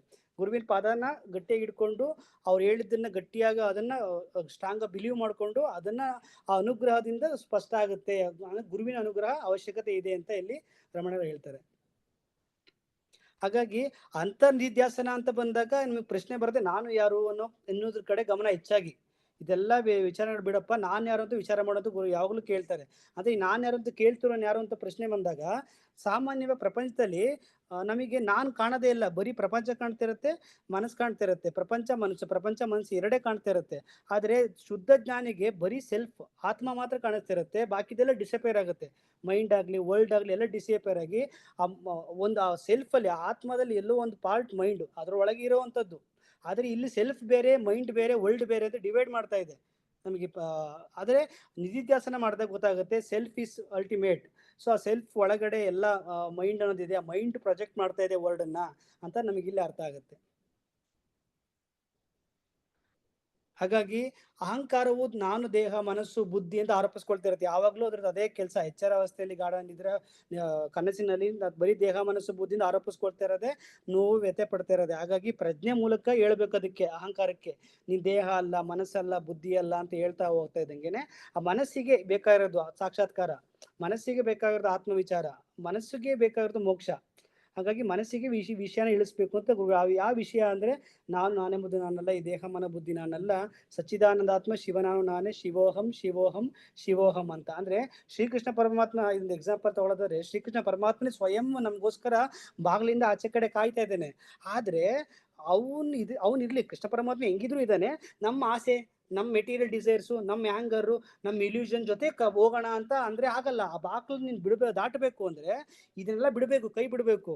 ನೀನ್ ಕೈ ಬಿಟ್ರೆ ಕೃಷ್ಣ ಪರಮಾತ್ಮನೇ ಸಿಗ್ತಾನೆ. ಆದ್ರೂ ಕೂಡ ದೇವ್ರು ಇದ್ದಾನೆ, ದೇವ್ರು ಇರ್ಲಿ, ಆದ್ರೆ ನನ್ನೊಂದಷ್ಟು ಆಸೆಗಳು ನಂದಷ್ಟು ಎಲ್ಲ ಇದೆ, ಅವನು ಜೊತೆಗೆ ತಗೊಂಡೋಗೋಣ ಅಂತೇಳಿ ಈ ಪುನರಪಿ ಜನನ ಮರಣ ಪ್ರಕ್ರಿಯೆ ಆಗ್ತಾ ಇದೆ. ಯಾವಾಗ ಅದನ್ನ ಕೈ ಬಿಡ್ತೀವೋ ಅವಾಗ ನಾವು ಭಗವಂತನ ಆಸ್ಥಾನದಲ್ಲೇ ನಾವು ಸದಾ ಇರುವಂತ ಅವಕಾಶ ನಮಗೆ ಆಗುತ್ತೆ, ಅಂದ್ರೆ ಶುದ್ಧ ಸ್ವರೂಪವಾಗಿ. ಹಾಗಾಗಿ ಅಹಂಕಾರದ ಸರಿಯಾದ ತಿಳುವಳಿಕೆಯೇ ಬ್ರಹ್ಮನಾಗಿದೆ. ಅಂದ್ರೆ ಇದುವರೆಗೂ ಯಾವ ಅಹಂಕಾರನೇ ಇಟ್ಕೊಂಡು ನಾವು ಪ್ರಾಪಂಚಿಕ ಮತ್ತೆ ಎಲ್ಲ ವ್ಯವಹಾರಗಳನ್ನ ಮಾಡ್ತಾ ಇದ್ವೋ ಅದೇ ಅಹಂಕಾರ ಬೇಕು ನಮಗೆ ಬ್ರಹ್ಮನಂತ ತಿಳ್ಕೊಳ್ಳೋಕೆ, ಬೇರೆ ಇಲ್ಲ ನಮ್ಗೆ ಸೋರ್ಸು. ಈ ದೇಹ ಮನಸ್ಸು ಬುದ್ಧಿ ಅಹಂಕಾರ ಅನ್ನೋದು ನಮ್ಗೆ ಶತ್ರು ಅಲ್ಲ, ಅದು ನಾವು ಬಳಸ್ಕೋತಿರೋ ವಿಧಾನ ತಪ್ಪಿದೆ. ಅದನ್ನ ಯಾವ್ದು ಬಳಸ್ಕೋಬೇಕು ಅದನ್ನ ಬಳಸ್ಕೋತಾ ಇರಲ್ಲ ನಾವು. ಚಾಕು ಇದೆ ಮನೆಯಲ್ಲಿ, ಅದನ್ನ ನಾವು ಅದನ್ನ ತಗೊಂಡೋಗಿ ಯಾರು ಬೇಕೋ ಚುಚ್ಚಿಬಿಟ್ಬೇಕಾದ್ರೆ ಬಂದ್ಬಿಡ್ಬೋದು. ಆದ್ರೆ ಚಾಕುನ ಒಂದು ರೀತಿ ಅದೇ 4 ಜನ ಕರೆದು ಊಟ ಬಡಿಸ್ಬೋದು ಅದರಲ್ಲಿ. ಅದೇ ರೀತಿ ಈ ಅಹಂಕಾರವನ್ನು ಸರಿಯಾಗಿ ನಾವು ಬಳಸ್ಕೊಳ್ಬೇಕು ಅಂತ ಇಲ್ಲಿ ಕೂಡ ಹೇಳ್ತಾರೆ. ಹಾಗಾಗಿ ಆ ಸ್ಥಿತಿಯಲ್ಲಿ ಮನುಷ್ಯ ತನ್ನ ಅಹಂಕಾರ ರಚಿಸಿ ಕಂಡುಕೊಳ್ಳೋದಿಲ್ಲ, ಅಹಂಕಾರ ಅನ್ನೋದು ಇಲ್ಲ ಅವನಿಗೆ ಅಂತ ಇಲ್ಲಿ ಹೇಳ್ತಾರೆ. ಹುಡುಕಲು ಯಾರು ಇಲ್ಲ ಅಂತ ಇಲ್ಲಿ ಹೇಳ್ತಾರೆ. ನೆಕ್ಸ್ಟ್, ಹಾಗಾಗಿ ನಾನು ದೇಹ ನಾನು ಮನಸ್ಸು ನಾನು ಬುದ್ಧಿಯನ್ನು ಅಹಂಕಾರ ಎಲ್ಲ ಏನಿದೆ ಅದು ಮಾಲೀಕತ್ವ ಏನಿದೆ ಅದು ಎಲ್ಲಿವರೆಗೂ ಇರುತ್ತೋ ವಾಸನೆಗಳ ಸಮಸ್ಯೆ. ಈಗ ಆಯ್ತು, ಇವಾಗ ಗುರುಗಳು ಹೇಳ್ತಾರೆ, ಪ್ರಶ್ನೆ ಕೇಳಿದ್ರು ಅವ್ರಿಗೆ ಯಾರೋ ಒಬ್ರು, ವಾಸನೆಗಳು ಇರಲ್ವಾ ಅವನಿಗೆ ಜ್ಞಾನಿಗೆ ಅಂತ ಅಂದಾಗ, ಎಚ್ಚರ ಆದಾಗ ಪ್ರಪಂಚ ಕಾಣಿಸ್ತಾ ಇದೆ ಅಂದ್ರೆ ವಾಸನೆಗಳಿದೆ ಅಂತ. ದೇಹ ಎಲ್ಲಿವರೆಗೂ ಇದೆ ಅಲ್ಲಿವರೆಗೂ ವಾಸನೆಗಳು ಇದ್ದೇ ಇರುತ್ತೆ. ಹಾಗಾಗಿ ವಾಸನೆಗಳಿಲ್ಲ ಅಂತ ಹೇಳ್ತಾ ಇಲ್ಲ, ಆ ವಾಸನೆಗಳ ಮಾಲೀಕತ್ವ ಇಲ್ಲ, ಆ ವಾಸನೆಗಳ ನಂದು, ಆ ವಾಸನೆಗಳ ನಾನು ಅನ್ನೋ ಅಹಂಕಾರ ಇಲ್ಲ ಅಲ್ಲಿ ಅಂತ ಗುರುಗಳು ಹೇಳ್ತಾರೆ. ಹಾಗಾಗಿ ಯಾರು ನನ್ನ ದೇಹ ಅಲ್ಲ ಮನಸ್ಸಲ್ಲ ಬುದ್ಧಿ ಅಲ್ಲ ಅನ್ನೋದು ಭಾವನೆ ಅಂದ್ರೆ ದೃಢವಾಗಿ ನಿಂತಿರುತ್ತೋ, ತಾನು ಬ್ರಹ್ಮನಂತ ಯಾರು ತಿಳ್ಕೊಂಡಿರ್ತಾನೋ ಆ ವಾಸನೆಗಳು ಸ್ವಾಭಾವಿಕವಾಗಿ ಜರುಗುತ್ತೆ ಅವನ ಜೀವನದಲ್ಲಿ. ಅಂದ್ರೆ ಒಂದು ಹಣೆ ಬರಹದ ರೀತಿ ಮನುಷ್ಯ ಏನು ಹುಟ್ಟಬೇಕಾದ್ರೆ ಏನೇನೆಲ್ಲ ಆಗ್ಬೇಕು ಅಂತ ಬರ್ದಿರುತ್ತೋ ಅದೇ ಜರುಗುತ್ತೆ. ಆದ್ರೆ ಇದು ಬೇಡ ಇದು ಬೇಕು, ಇದು ಚೆನ್ನಾಗಿದೆ ಇದು ಚೆನ್ನಾಗಿಲ್ಲ ಅಂತೇಳಿ ಮಧ್ಯೆ ಬಂದು ಅಹಂಕಾರ ಅದನ್ನ ಡಿಸ್ಟರ್ಬ್ ಮಾಡ್ತಾ ಇದೆ. ಏನಾಗ್ಬೇಕು ಅದು ಸಹಜವಾಗಿ ಅದು ಆಗ್ತಾ ಇದೆ. ಅದು ಜ್ಞಾನಿ ಜೀವನದಲ್ಲೂ ಕೂಡ ಅದೇ ಆಗುತ್ತೆ, ಅಜ್ಞಾನಿಯ ಜೀವನದಲ್ಲೂ ಕೂಡ ಅದೇ ಆಗುತ್ತೆ. ಏನ್ ಸಂಭವಿಸ್ಬೇಕು ವಾಸನೆಗಳ ಮುಖಾಂತರ ಅದೇ ಸಂಭವಿಸುತ್ತೆ ಸ್ವಾಭಾವಿಕವಾಗಿ ಅಂತ ಹೇಳ್ತಾರೆ ಗುರುಗಳು. ಹಾಗಾಗಿ ನಾನು ಯಾರು ಏನೋ ವಿಚಾರನ ಮನಸ್ಸಿನ ಆಳಕ್ಕೆ ಅರ್ಥ ಮಾಡ್ಕೊಂಡಾಗ ಹೇಗೆ ಅಂದ್ರೆ ಮಹಾವಾಕ್ಯಗಳನ್ನ ನಾವು ಪುನಃ ಪುನಃ ಅರ್ಥ ಮಾಡ್ಕೋಬೇಕು. ಅಂದ್ರೆ ಮೊದಲನೇದಾಗಿ ಪ್ರಜ್ಞಾನ ಬ್ರಹ್ಮ ಅಂತ, ಕಾನ್ಶಿಯಸ್ನೆಸ್ ಇಸ್ ಬ್ರಹ್ಮ ಅಂತ. ಕಾನ್ಶಿಯಸ್ನೆಸ್ ಎಲ್ಲಿಲ್ಲ? ಮರದಲ್ಲಿದೆ, ಗಿಡದಲ್ಲಿದೆ, ಹುಲಿಯಲ್ಲಿದೆ, ಕೆರೆಯಲ್ಲಿದೆ, ಮೀನಲ್ಲಿದೆ, ನನ್ನಲ್ಲೂ ಇದೆ. ಸೊ ಇದು ಮೊದಲನೇ ಮಹಾವಾಕ್ಯ. ಇನ್ನೊಂದು ಆಯಾಮ ಆತ್ಮ ಬ್ರಹ್ಮ, ಅಂದ್ರೆ ದಿಸ್ ಆತ್ಮ ಇಸ್ ಕಾನ್ಶಿಯಸ್ನೆಸ್ ಅಂತ ಎರಡನೇದಾಗಿ. ಮೂರನೇದು ತತ್ವಮಸಿ, ಯು ಆರ್ ದಟ್. ಮತ್ತೆ ಅಹಂ ಬ್ರಹ್ಮಾಸ್ಮಿ, ಐ ಆಮ್ ಬ್ರಹ್ಮನ್. ಈ ತರ ವಿಚಾರಗಳು ಅಂದ್ರೆ ಏನೇ ಪ್ರಪಂಚದಲ್ಲಿ ನಾವು ಮಾಡ್ಬೇಕಾದ್ರೂ ನಮಗೆ ಒಂದು ಡಿಸ್ಟರ್ಬ್ ಆಗುತ್ತೆ. ಡಿಸ್ಟರ್ಬ್ ಆದಾಗ ಓಕೆ ಇಲ್ಲಿ ಏನೆಲ್ಲ ಆಗ್ತಾ ಇರ್ಬೋದು ಎಲ್ಲ ಬ್ರಹ್ಮಮಯ ಅಂತ ನಾವು ಅನ್ಕೋಬೇಕು. ಒಳಗಡೆ ಡಿಸ್ಟರ್ಬ್ ಆಗ್ತಾ ಇದೆ, ಸೊ ಅಲ್ಲಿ ಅಯಮಾತ್ಮ ಬ್ರಹ್ಮ ಅಂತ ಹೇಳ್ಕೋಬೇಕು. ಹಂಗೆ ಹೊರಗಡೆ ಒಳಗಡೆ ಎರಡಲ್ಲೂ ಕೂಡ ನಾವು ಈ ಮಹಾವಾಕ್ಯಗಳನ್ನ ಮತ್ತೆ ಮತ್ತೆ ನಾವು ಪುನರಾವರ್ತನೆ ಮಾಡ್ಕೋಬೇಕಾಗತ್ತೆ ಮನಸ್ಸಿಗೋಸ್ಕರ ಅಂತ ಹೇಳ್ತಾರೆ. ಹರಿ ಓಂ.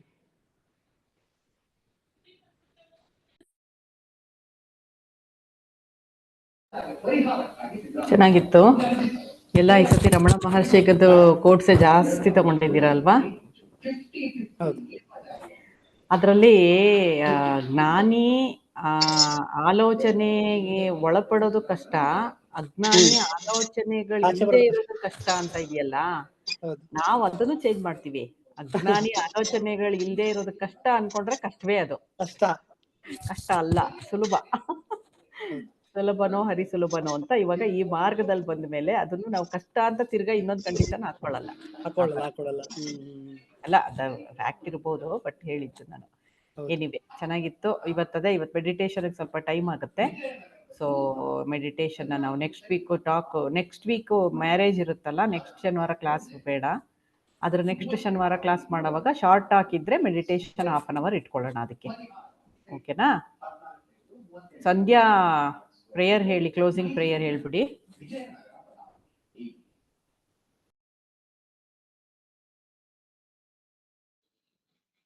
ಓಕೆ ಸತ್ಯಜಿ ಹೇಳ್ತೀನಿ.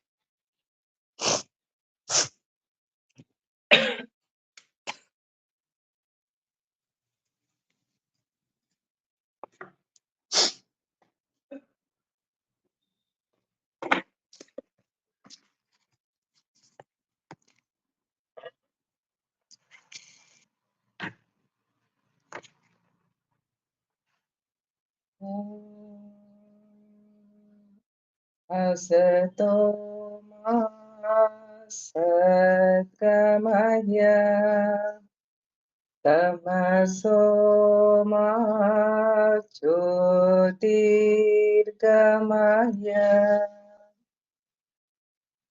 मृत्योर्मा अमृतंगमय। ओम शांति शांति शांति।